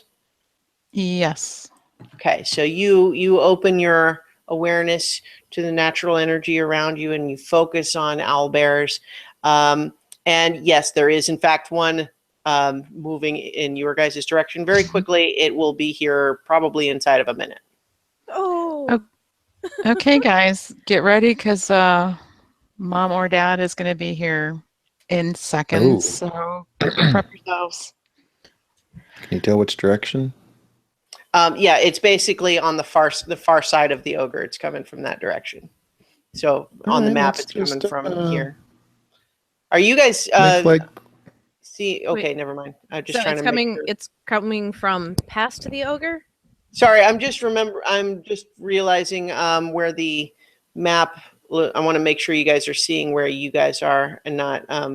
Sometimes the little profiles for the Hangout can block parts of the map that I forget about. All right. Oh yeah, but it's reversed in the actual. So stream. the owl bear is coming from opposite us. Yeah. So basically, the other side of the ogre from where you are. Right. And that's the way we need to go, correct? Well, you guys were following the road. Right. You had a ways more to go before you were We going to could leave just the road. stroll on, couldn't we? Yeah, theory, I yeah. say we get back on the horses and head off road. All right. All right. We're going to go get food for your baby. We will be right back. All right. We're not at least going to watch from a distance. This is going to play out fascinating. Come on now. yeah, so I was just see who wins. All right. So how far away are you guys getting here? I mean, there is an egg in there. I don't necessarily want to see it get smashed. No, just go. It's an owl bear. Let's go. Get on the horses and we'll just go. But it's an owl We bear. can't get very far. Stop. Get on the damn horse. You know that it's got to be even closer now because you guys are Yeah. talking about this. Right. Right. So Going unless to you guys the- are you guys need to be in a hurry now if you want to be Right. outside this area Yeah, when it it gets was a here. minute. Okay. Mount So up, I'm- head up the road. All right. So you're heading back to where the horses are then? Yeah. Okay. How far are you getting? Because the horses, we left them at 60 feet away from where this tree is, Yeah. which is kind of close enough to kind of still see the ogre standing there. Or how far Yeah, away? let's just go to the horses and make like we're Yeah. preparing to leave. Okay. Well, we can actually be preparing to leave, but I'm going to Oh, be true, moving yeah. slowly.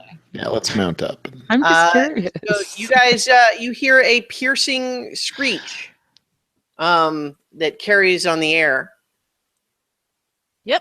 Let's go. Oof. All right. All right. You're mounting up. Yep. Preparing to go. Yep. I think we did All that. All right. You're traveling what? You're going way off road to get far away from this whole thing. Yeah, yep. All right. I don't want anything to do with it. You guys, as you make your way off road and around this whole little area, you hear additional screeching and then the bellowing of an ogre, and they both kind of go on for a while, and then they gradually stop. You make your way after a couple minutes. There, the bellowing and screeching stops. We go back to the road not now? clear from the sounds how that turned out. Just seemed like a bit much, guys. So what time of day is it, by the way? It's getting close to dark now. All right, should probably camp then. All right. We So don't because you guys left your horses and then backed off, I didn't even get to see your new little horse tokens. We got a bigger Aww. one for Blackie here. Aw, if only it was a I snail. mean, we that still we're got gonna them. go You'll kill. use them. But I'm just saying, you guys you specifically left them out of range of the map, and then went back to them. All right. So you guys then you have traveled, given that whole situation a wide berth. You can only hope that whoever the victor of that is gonna not continue to be a danger here on the road. But who knows? Maybe they killed each other. I hope that there's a short story at some point that resolves this mystery. Or maybe you'll Sure, just with her never thump that know. on the back. Or maybe you'll find out that there were horrible consequences of some kind. That sounds like us, Mhm. actually. But Wouldn't so be in the any first case, time. um, with Andrew's help, once you leave the road, you actually are, she said she had a knack for it, but you kind of were a little bit unprepared for the fact that by she like you would normally expect to just be taking a straight path through these grasslands, but she kind of weaves back and forth more than you would expect. But you also find that like wherever she's leading the horses is stable ground, and you guys are making your way through this tall grass more quickly and with less tiring of the horses than you would normally expect. She just somehow is able to read the land in a way that she knows what's the best way to go. Very cool. And if you're looking for a campsite, she finds Mhm.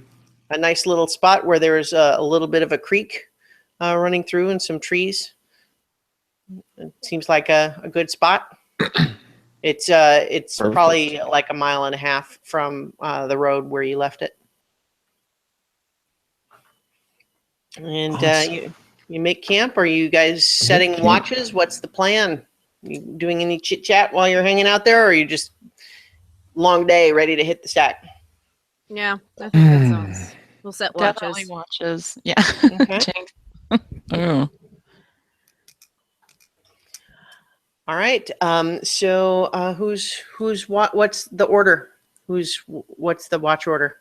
Andrea is perfectly willing to take a watch as well, a shift. Mhm. Well, I only I'll need watch first. really 4 hours, so Mhm. I guess I'll take the second shift since that'll disrupt sleep for other people. So Sure. All right. So you guys are, having a relatively calm night, but about 2 in the morning, there's a sound. Who's on watch at 2 in the morning? well, how long are the watches? About 4 hours. Well, you guys tell me. So what time was it when we stopped? It was dark, like 7. Probably me. Yeah. Okay. So you start hearing kind of in the distance. First of all, do you guys have a campfire? Well, I have dark vision, so I don't necessarily need it. Well, I mean, it's chilly. We have a campfire. Yeah. I'm human and can't see, and I get cold. So you start hearing in the distance, it's maybe half mile away. It sounds like kind of a gruff voice singing. It's a little too far away to make out the words, but it's also kind of a little bit tuneless, like it's maybe only snatches of a song and not really a full melody. And we're like a mile and a half off the road. Yeah. Oh Okay. God, it's the ogre singing to the baby. It doesn't sound like the ogre. It doesn't sound like the ogre. Mhm. Let's see, who's got third watch? That would be me, probably. Me or Andrew. I'll poke at Andrea, kind of wake her up a little bit. She's, yeah. Oh, hear- what's that? I hear something. Yeah, I hear it too. Sounds like singing. Yeah, and any ideas? Because it is. Sounds like singing. It's Traveler, I guess. Although, I mean, singing this time of night's a little. I'm not sure I would advise it, but I don't know. Do you think we need to wait? We need to wake the others. Like I'm not familiar with this territory. She listens and she said, "Well, is it coming closer?" And I would say make a perception check. Clicked away from that. Hold on. +6, so 21. Yeah, it does seem like it's coming closer. Not directly, like it's maybe not on a direct route straight to you, but it is getting closer. Mm-hmm. Well, it's getting closer, but not quickly. Andrew kind of says, well, I mean, if we want to play it safe, we could put the fire out. I mean, that's just going to, if we put the fire out and stay quiet, if they haven't noticed us already, then maybe they'll just pass on by. I mean, that's probably the safest play, but that they're not necessarily bad. They're just traveling like we are. All right. I'm going to go ahead and put out the fire. All right. And you guys are staying quiet?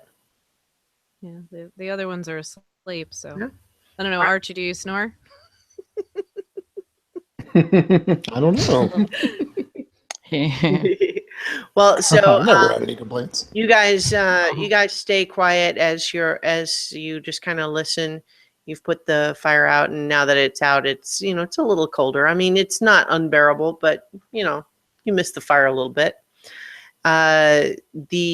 You continue listening, and the voice does get close enough that you hear little snatches of the song. Like I said, it's not really singing like a whole song straight through. It's like it is humming various bits and then occasionally singing a piece of a phrase and then kind of moving on to, and so it's a little bit disjointed. But the little snatches of lyrics that you kind of hear in the distance are things like leaving my love far behind, working hard to find the gold. And that's kind of what you get from it. But after getting closer for a while, it seems like it's going to start getting farther away now. All right.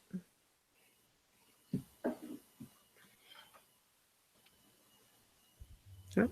Yep. So if you guys just continue to listen, it just passes you by. Yep. All right. Let me know when I'm awake.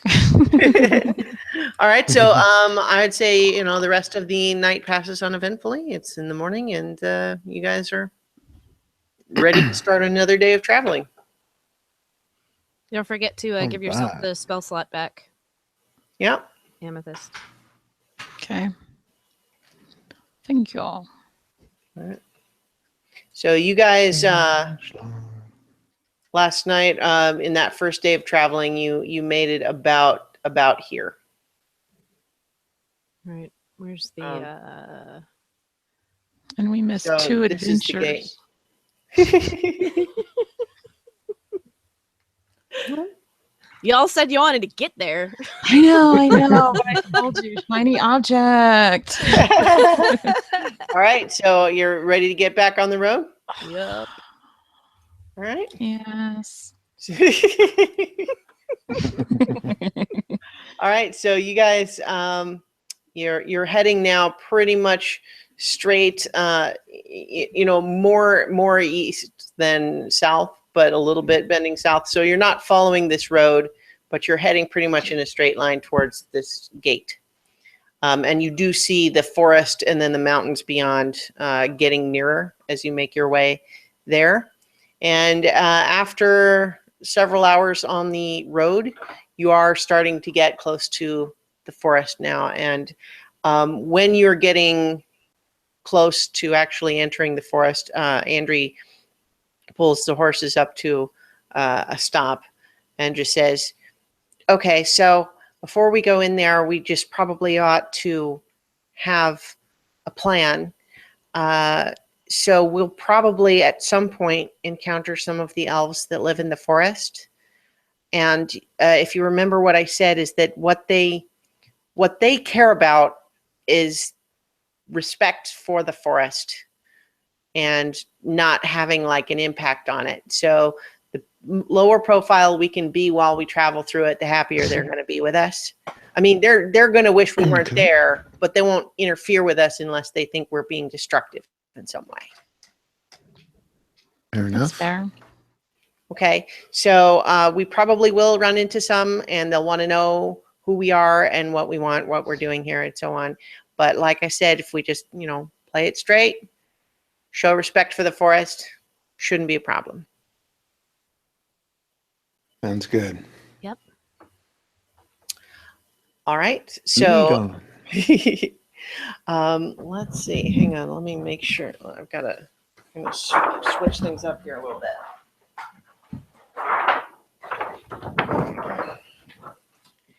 I'm drawing another quick little map here. So as you guys are making your way through the forest, it does get, thicker and thicker as you leave the grasslands behind, enter the forest proper. It's darker in the forest. It's not dark. It's still daylight, but the tree canopy gets thick enough that most everything is shaded, is in the shade. And you are kind of making your way through. You're not following any kind of an obvious path, but just like with the grasslands, Andrew just kind of has a knack for finding the easy way through. And let's see. Okay. Sorry, I'm improvising a little bit here. Okay. So, as you you're making your way, you find yourself traveling uphill more than not. It's not a steep slope or anything, but you can definitely sense that you're going up in elevation as you make your way through the forest. You're definitely moving slower than you were out on the grasslands, but still making pretty good time. But then as you travel, you're traveling into what seems like fairly level terrain. You suddenly find that, or not suddenly, but gradually find that the land is funneling you a little bit. Like the brush, Andrea is guiding you guys through where it's easier to get through, right? And what she finds and notices only sort of gradually is that the land that's easier to get through seems to be not random, but kind of funneling you a little bit in a certain direction. And she does mention that. She says, there's all sorts of reasons that might be, but I just thought I would point it out. Interesting. Stay on alert. All right. So are you guys changing anything about the way you travel, or? No. I'm thinking about casting Commune with Nature to see what's up with that, though. Okay. Well, up to you. I can only I can cast it once a day. Yep. Yeah, I that might be a good idea since we're going in somewhere and it's acting weird. Okay. Go for it. You pull out the bull roarer that Barry gave you. Yes. And so you find an area where there's enough space between the trees that you have room to swing it. It's this flat piece of wood on a cord, and as you start to swing it over your head, it starts making a noise. This vroom, vroom, vroom, vroom, vroom, vroom, vroom noise as it flips through the air. And as you kind of focus on that and try to, read the environment around you, you find that this noise, it almost has this like trance-like effect, that it's just really focusing your awareness in a way that you have never felt before. And Barry, as you're spinning it, you do get the sense that you are going to be able to discern some things about the environment around you. And specifically speaking, you need to tell me 3 things that you would like to know about the nature in this region. But bear in mind, these are not like abstract questions. They're specifics. Right. They're the ones that you sent me in the email, right? Yeah. Okay. Well, so those were examples, but what it means is you can't say what's going on with this land. You could say, are there any notable spirits in the area? You could say, are there humanoids in the area? You could say, what kind of animals are here, what is the land like, that sort of thing. But you Mhm. know, like what is happening won't work. This is just Right. facts. Right. So the first question is, are there any powerful spirits or undead or Okay, so put a little bit of a qualifier on powerful there for me. Like when you are say there any powerful, what do you mean? danger? Like, can I ask dangerous? Is that specific enough? Like, How about hostile? okay, good. Yeah, hostile.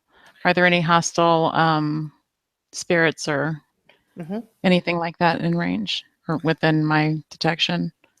Okay, and so go ahead and tell me all three, and then you'll make your wisdom check. Okay. Are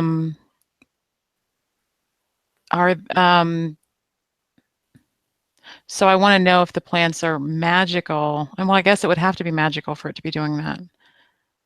Mhm. Is there any so the second would be, is there any influence from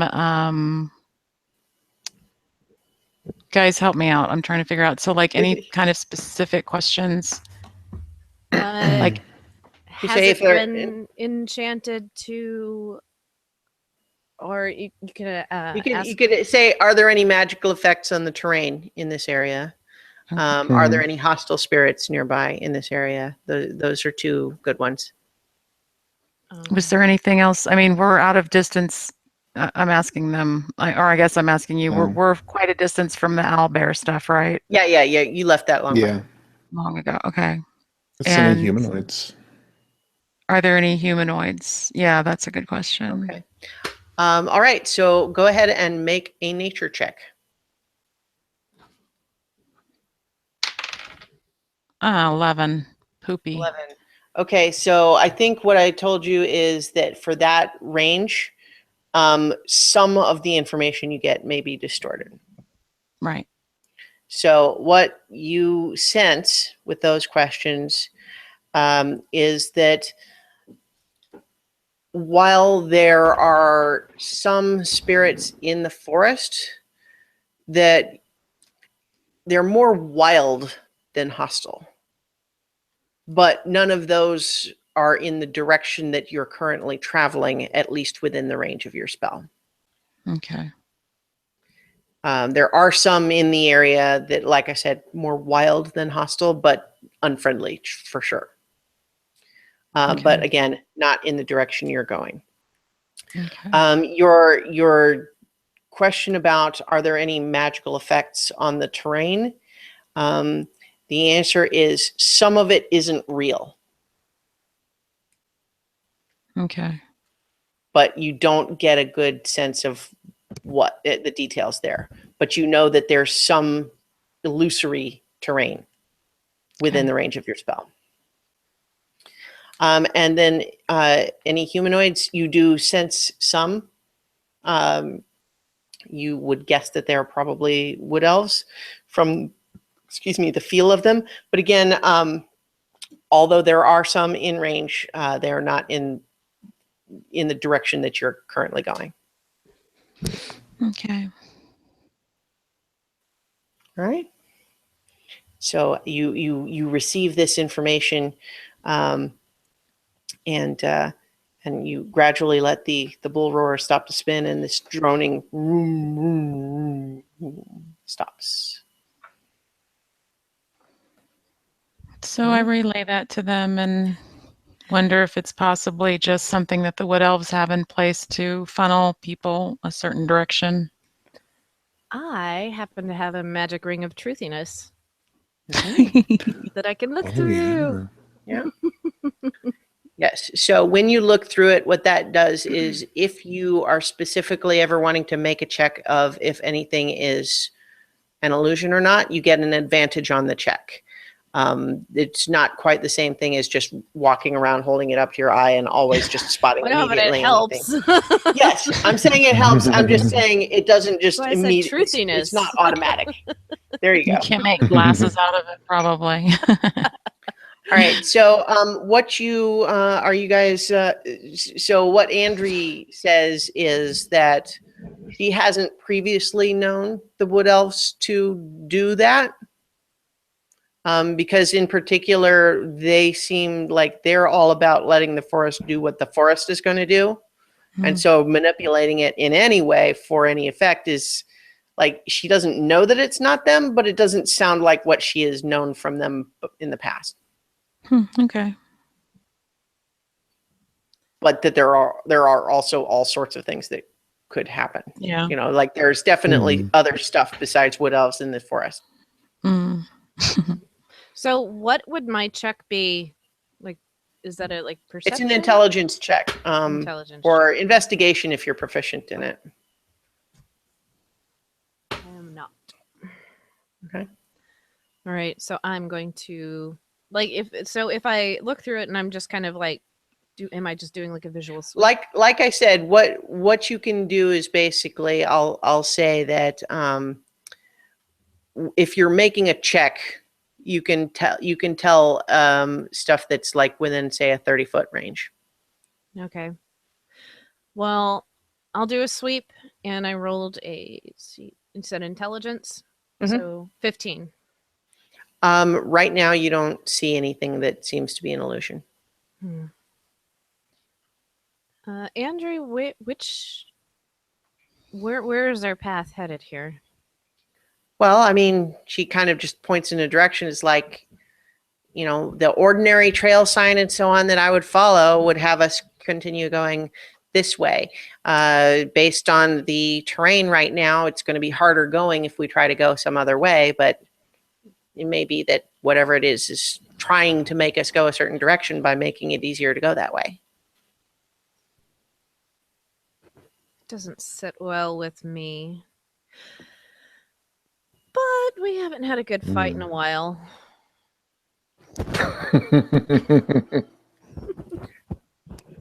Could have fought that owl and the owlbear and that ogre. I know. Yeah, I didn't want Not that none I'm of that wishing mess. we did. I think she's throwing us a bone. All right. So do you want to keep going the way we were going? I mean, I don't know that anything's wrong. I just thought I'd let you know that something was a little fishy. We'll keep going for now. All right. Yeah.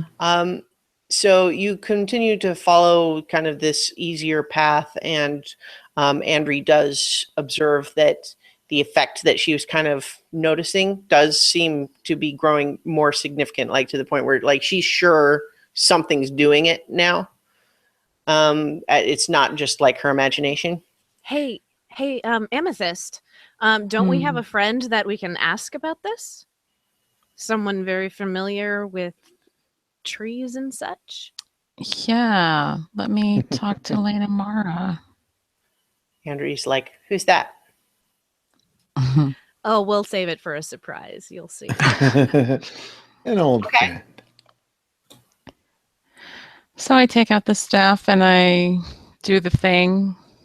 You makes- having it actually grow up into the tree? Oh yeah. The Yeah. whole Okay. thing. So wait. Yep.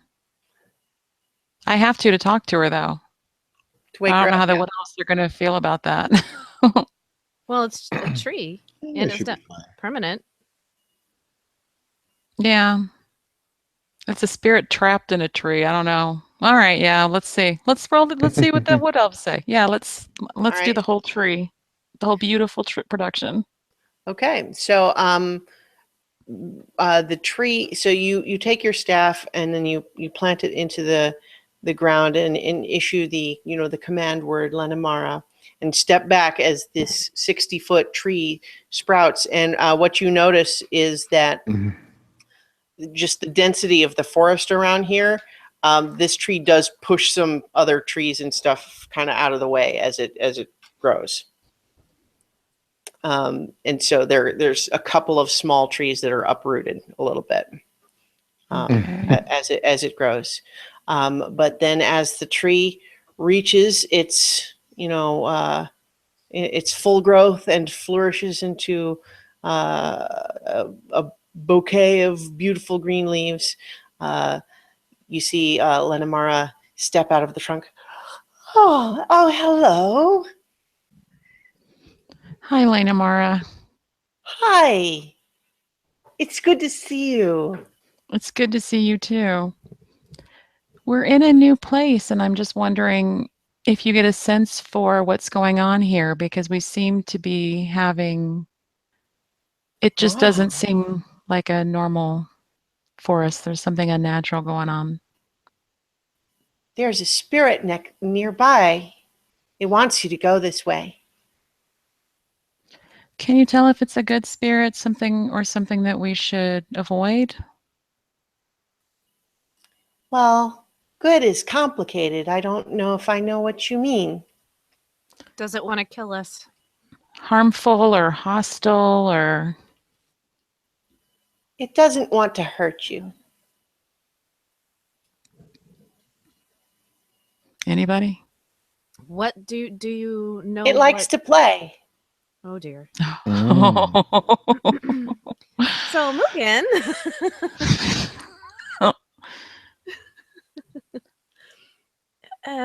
play. How does it like to play? Tricks. Likes Jokes. to play tricks. Can you tell, like, is it any kind of a fiendish? You can't tell anything about the spirit itself? Like, Oh if it's no, a it's very nature silly. spirit? It's It's silly. very silly. It likes to play games, tricks. Mm. Just not chess. Please. Yeah, right. Just not chess. Chess? Long story. It's just a type of game that humans like to play sometimes. Archie, any questions for Lena Maras while we Mm. have her? Can you speak to this spirit? Like, just bring it here.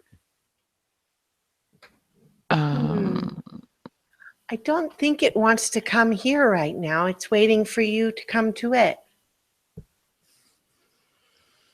All right. Can you tell how far away it is? Not far. Perhaps 5 minutes walk that way. Oh, that's close. Is it alone? Well, in a forest, we're never really alone. There are So do you, no other spirits that are awake nearby, though. Mm. can you tell if there's been anyone hurt here before or Well, any animals? I don't know how far back I can sense. I don't think anything has happened recently.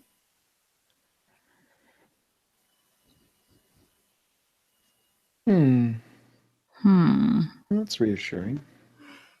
Well, but as long as, I mean, you're definitely not getting a sense of like the river that was polluted earlier, nothing like that's going on. No, nothing like that. Okay.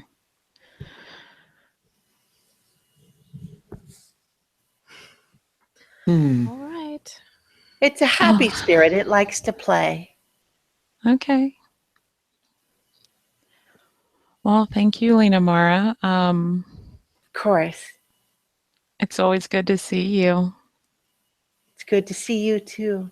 I like traveling with you and seeing new places. Oh, I'll remember that. Make sure we take you out and show you things.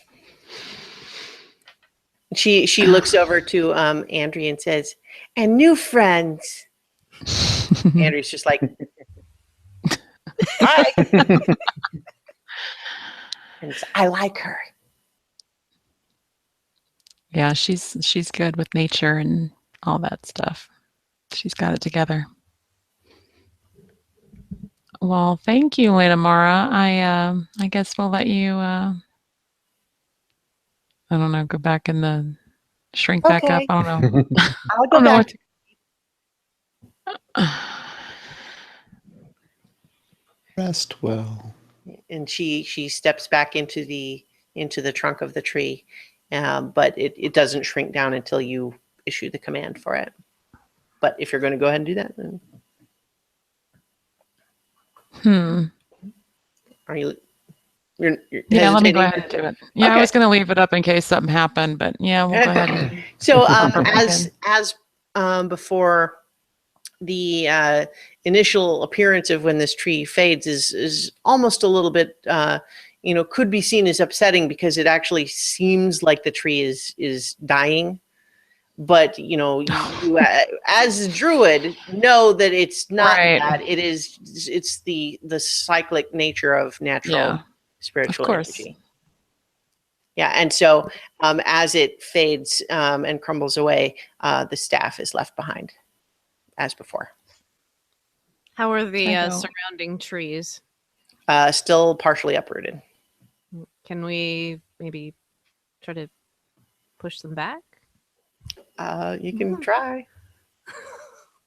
Just gonna nudge them back into place. Nothing Yeah. happened. It's cool. Well, I mean, you can kind of like shove them back, but they're partially uprooted. They don't, their roots Yeah. don't just go right back into the ground. How big are the trees? I'm sure they'll be fine. They're not huge. Like there are some of the smaller trees. I mean, you picked a place where there was going to be at least room, right? Where it's not going to knock over big trees, but there's a handful of like saplings and maybe 2-3 inch thick trees that were kind of nudged out of their places and probably not happy about it, to the extent that a tree can express an emotion in that regard. Great. That won't be a problem. They'll be fine. All right. Well, shall we continue on then? All right. You're moving, Tally-ho. continuing. Are you staying on horseback or? You know what? Before we, this is going to sound stupid, but I'm kind of scared of the wood elves. Before we leave, I'm gonna cast create water, and I'm gonna water all the things that are kind of uprooted and Oh yeah. messed up. Okay. Yeah. Yeah. You are able to use the water to soften the ground a little bit as you try to, reset the trees in their spot, and they're not back to normal, but it's better than it was. Okay. Nice. All right. Maybe because it's not far, maybe proceed on foot. Yeah. Leading the horses along behind you. Yeah. Yeah. If it's 5 Sounds minutes, good. yeah. All right. So I'm going to give you the map again here. Let's see. You can try to have this where you can see what's happening on here. So what you discover as you make your way through there is that this path that's been so easy to follow up till now, as you kind of come over a small ridge, you discover that there's like a cliff, like a crevasse. It's kind of very dramatic in front of you, and it's like 60 feet down into a river at the bottom, and it's kind of fairly sheer. Wow. That's a and- fun and- joke. Andrew kind of looks down over it and says, "Yeah, we're not going that way, I guess."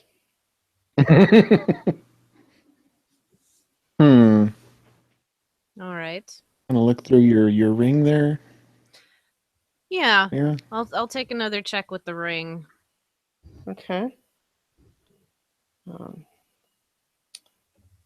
Go ahead and make an intelligence roll. 16 that time. Okay, I think I said it. You do it at advantage, right? So you can roll. You can roll again, and 18 and 2, so 20 that time. okay. Yeah. So what you realize, looking through the ring, is that the fissure is not real. It's just the ground. The forest continues just like the side that you're apparently on. It's not there at all. All right. I'm going to step up to the edge Mhm. and tentatively set my foot out into air quotes empty space. Yeah, and so you can see that you still see like where the illusion is, but you can definitely see that it's there's actual ground there. Nobody else. I guess anyone else who wants to try to make an intelligence check can to see if I you want to can mess with also. them a little bit, so I'm just gonna kind of walk around. Like you're walking out on thin air. Yep. All right, and Andrew's like, Yeah, I'm rolling "Wow, that. look at that." I would Wow. like to roll on that. Okay, yeah. Making an investigation roll. Oh, damn it. Of course. Jeez. I love What's how the oblivious I matter? am. What's the matter, guys? What'd you- Was that a low roll then? It was a 9. Yeah, it looks like Nira is walking out on thin air right now. It's a little bit unsettling. And everyone make a perception check. God. 6. This is a great night for me. 17. Well, I am having a banner night because I You rolled an are. 18, plus I got a You- 6 for proficiency and I think, is that right? The proficiency bonus? Your proficiency Right. should be +3, Plus 3. Okay. but your wisdom is probably +3. So, and then proficiency +3 would be +6. Oh, Yeah, damn okay. it. So, yeah, 24. Okay. Let's see. Wish I'd rolled this well when we were facing the damn hobgoblin. Okay, so Nira, you are the only one, but you hear somewhere back in this direction just a tiny little voice going. Jesus. Save us.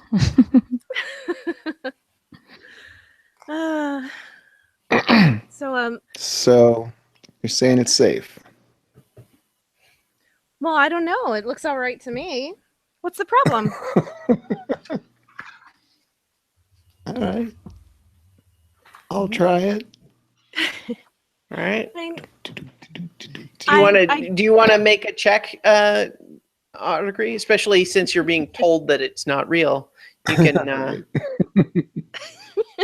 Yeah. Just In fact, I'll let you roll with an advantage now that it's so obviously being demonstrated as not real. what would I have to roll to do like a little cartwheel on the empty space? We'll make a dexterity God. check. +2. What was your intelligence roll? Said it was intelligence. Okay. Well, Well, or it doesn't matter. investigation is based on intelligence. Yeah, that was 21. only 4. Okay. Yeah, so it still looks it looks like it's still there, but I mean, you kind of like now that it's not real, but you still see it like it's real.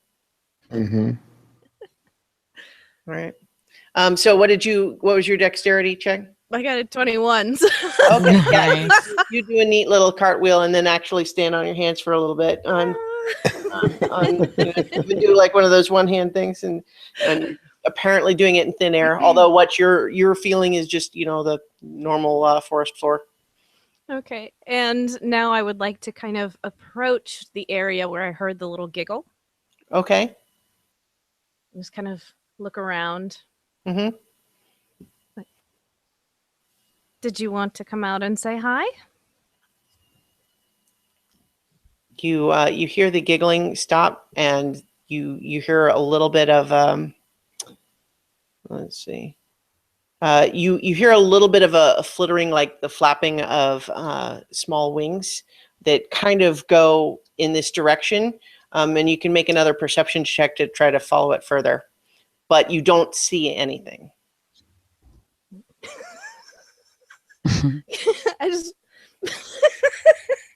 I rolled a natural 20 this time. Okay. So Yeah. So even though you still can't see anything, you definitely hear the flitting of the wings stop at about this tree. Okay. So I'm going to go over to the tree and hold on. Let's see. What do I have? Do I have anything interesting that will Hmm.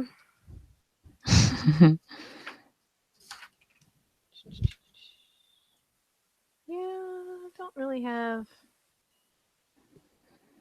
Yeah, it's either healing or super destructive. So I'm just gonna kind of like poke around in the bush, I guess. You guys you suddenly hear a familiar screech, like, and it's definitely the sounds you heard fighting with the ogre a while back. You hear it coming from the direction that you guys came. Oh shit. And Nira, because you're standing nearby, you hear. Well, so I'm not sure if the owl bear was this wonderful, cute little spirit, or if it's actually the owl bear. So it's just an illusion, guys. You can walk right across it, I promise. So, but I would suggest anyway that since our friend doesn't want to come out to play, Hold on, then, just a moment. Nira. Hmm. As you're saying that, make a wisdom saving throw, please. Oh, no. mm, Watch me fail this one hard. baby girl.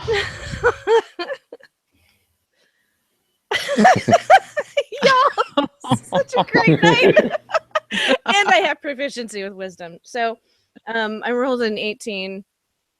Okay. Plus, yeah. Plus All right. 3. So, you feel some sort of a magical effect wash over you, but you're able to resist it, and then you hear, oh, and then the flap, flap, flap, flap, flap, flap, off in this direction again. You still don't see anything.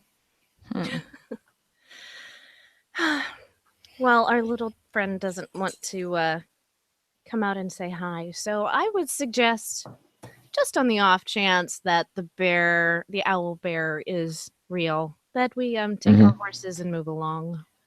Otacree, make a wisdom saving throw, please.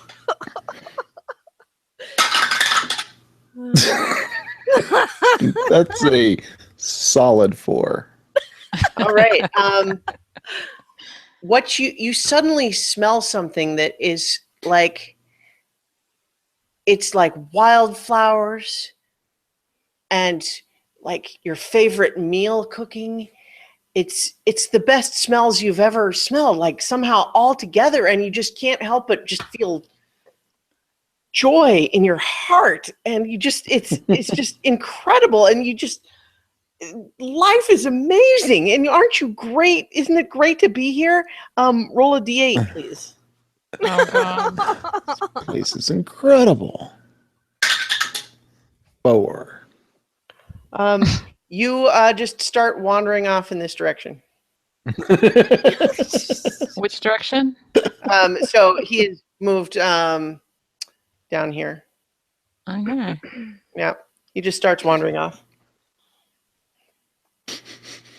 And Otacree, they like, this forest is just like, it's, how did you not know that forests could be so amazing? It's incredible. You've never, it's like, you just never appreciated the glory of nature before. Wow. All right. All right. So did I see where that it flitted off to? Make another perception check. That's the one I did have. You know, the scariest thing Mhm. about this is the grin on Christiana's face right now. It's the scariest element. So I only rolled a 13, but plus 6, so 19. Okay. Yeah, you think it's over here now. Okay, so I would like to cast. Can I cast Guiding Bolt without damage? Yeah, like I think we've established in canon that you can. Ugh, However, what I'll say is, even if it doesn't do any damage, it could still be perceived as an attack. yeah. Hmm. Mm.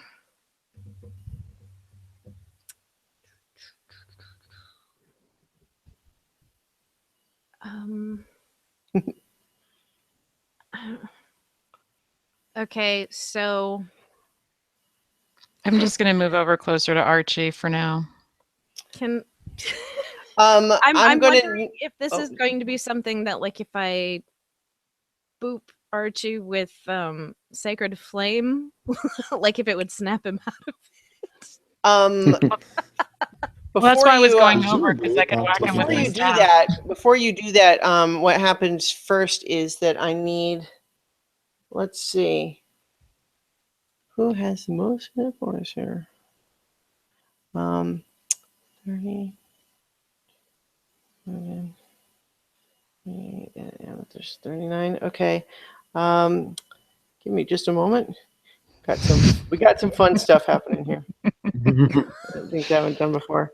I'm praying Okay. over my D20. So basically, you all of a sudden, Mugen and Amethyst, you feel a little bit of a flickering of some magic effect that doesn't take hold in you. But Andri suddenly goes, what's happening? What's happening? And she starts looking around like she can't see. And she's just like, it's just, what is this? What is this? Everything's purple. Wait, no, it's yellow. What is this? Calm down. It's all illusions.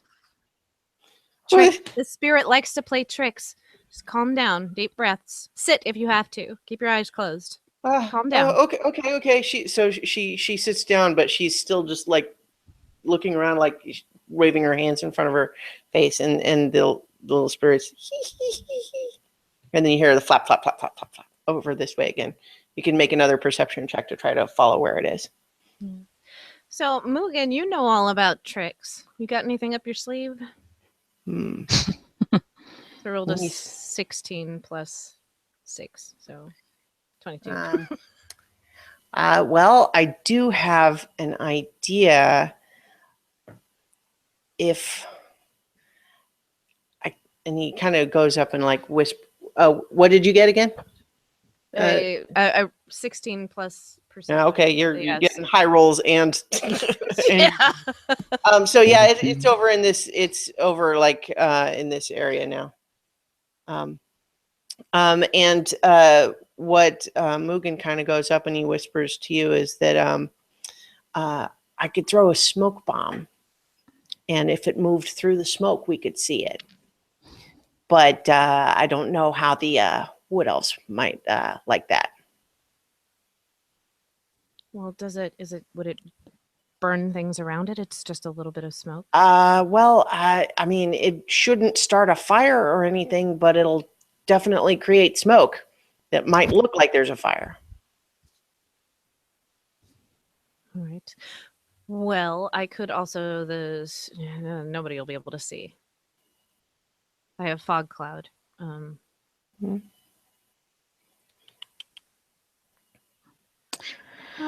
Yeah. Archie, you roll another D8. 5. Okay. The you are still loving life, but you're kind of staying where you are for a moment, and go ahead and make another wisdom saving throw.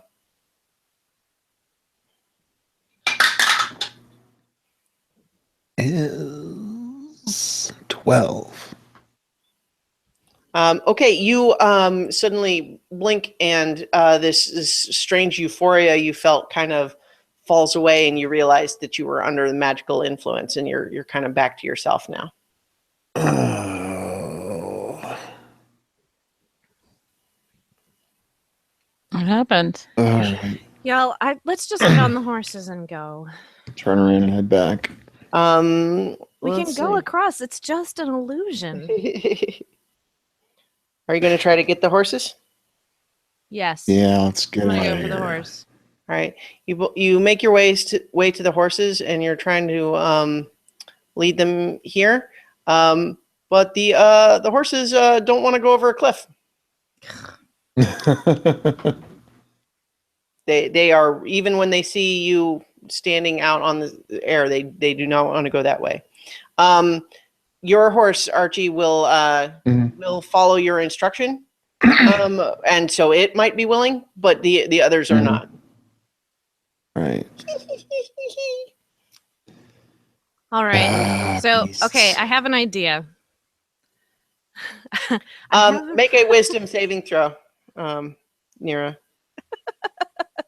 I rolled an 18. Has Okay. a cunning plan.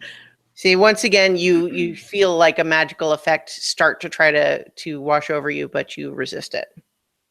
All right, so I have an idea.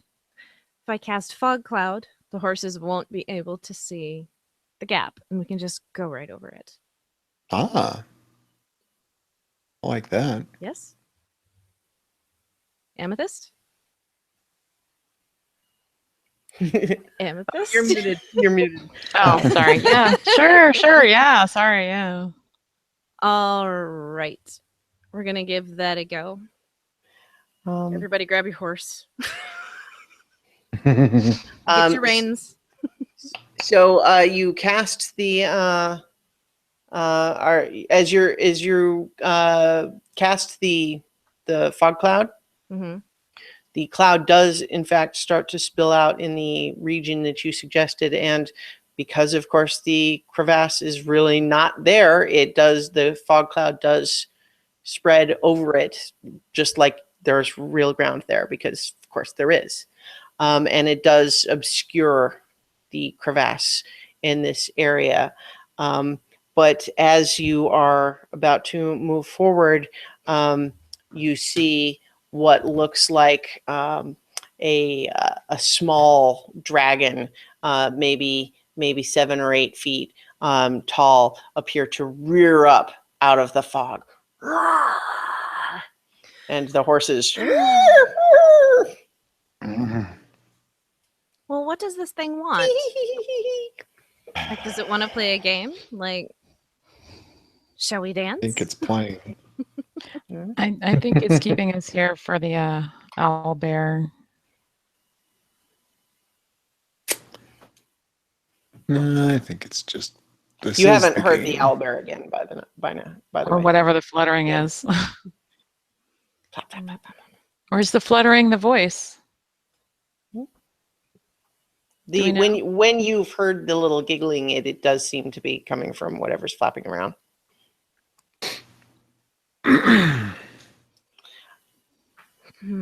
I don't want to hurt this thing. It seems relatively harmless, just kind of annoying.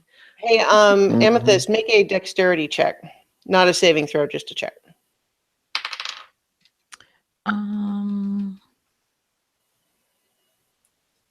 Dexterity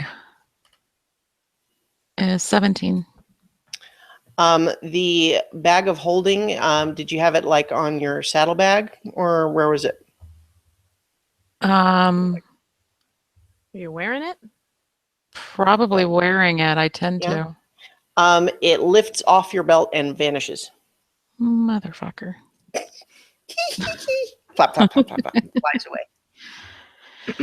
Hey, Mugen. How I don't know. Can spirits resist the shell game? And he says, "That's a great idea. I'll set up my stuff." And so he sets out a table, and he has he had some little like flip out, and he starts setting up a shell game. And he's saying, "Come on, can you guess where find the P, find the P?" And he starts doing his little thing. And are you guys just what are you doing? I'm Are gonna you just go watching? play. I'm gonna go Okay. play and show how much fun I'm having. And he says, "Oh yeah, find the P, find the P. Can you find it?" And All right. you pick Yes. one. Yeah, I'll pick one. Oh, look, you found it. It's easy. Anybody can do it. Find the pea, find the pea, find the pea. Are you going to do it again? Yeah, I'll do it again. This is so much fun. Oh, you found it again. It's like you can't lose. You He got winks at the you. shell game. Oh, that's so much fun. Yeah. Come on, Archie, you got to And get in on then, this. you hear a little flap, flap, flap, flap, flap, like it's getting closer. Flap, flap, flap, flap, flap, flap. Oh, It's getting closer. And then finally, as you keep going, you finally hear a little voice go, Can I play? Can I play? Can I play? Can I play? Can I play? Yes. And Got it. you see what appears out of thin air becoming now visible. It looks like a little dragon, like the size of a cat, except its wings, instead of being leathery like a regular dragon's wings, are almost like butterfly wings. Aww. And it Whoa. settles down, and it actually it settles down onto the ground and puts its front paws like up on the table, and it's looking. Aw. And well, hello there. and it's like it looks around. It's like, you guys have a fun game. Yes, we do. You should play. And Muga's like, I find the pea, know. find the pea, do the thing, do the thing. That one.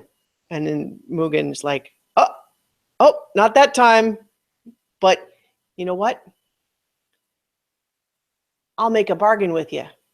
How about if you find the next one, you dispel this illusion, and we'll be on our way. It's like, I guess that's fair. Even though, you guys know, that doesn't really make any sense. Right. It's like, but okay, so find the pea, find the So pea, much find the more pea. exciting when you've got And, these kind of bets. Yeah, and then the fairy dragon is which is what this is. Says that one, and sure enough, look, you found it. Whoa! Great Good job. job. Nice And one. it looks around at you, just obviously Wow. delighted, at all. That was fun. You guys are fun. I like you. And then it's just kind of wriggles all over, and you see your fog cloud, I imagine, had dissipated if you weren't maintaining it.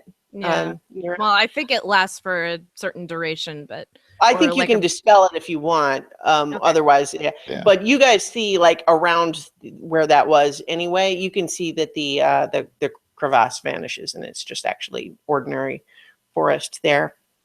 And she says, and the little dragon says, I'll make sure the forest is easy for you. It oh, thank you so much. It Thank was you. so nice playing a game with you.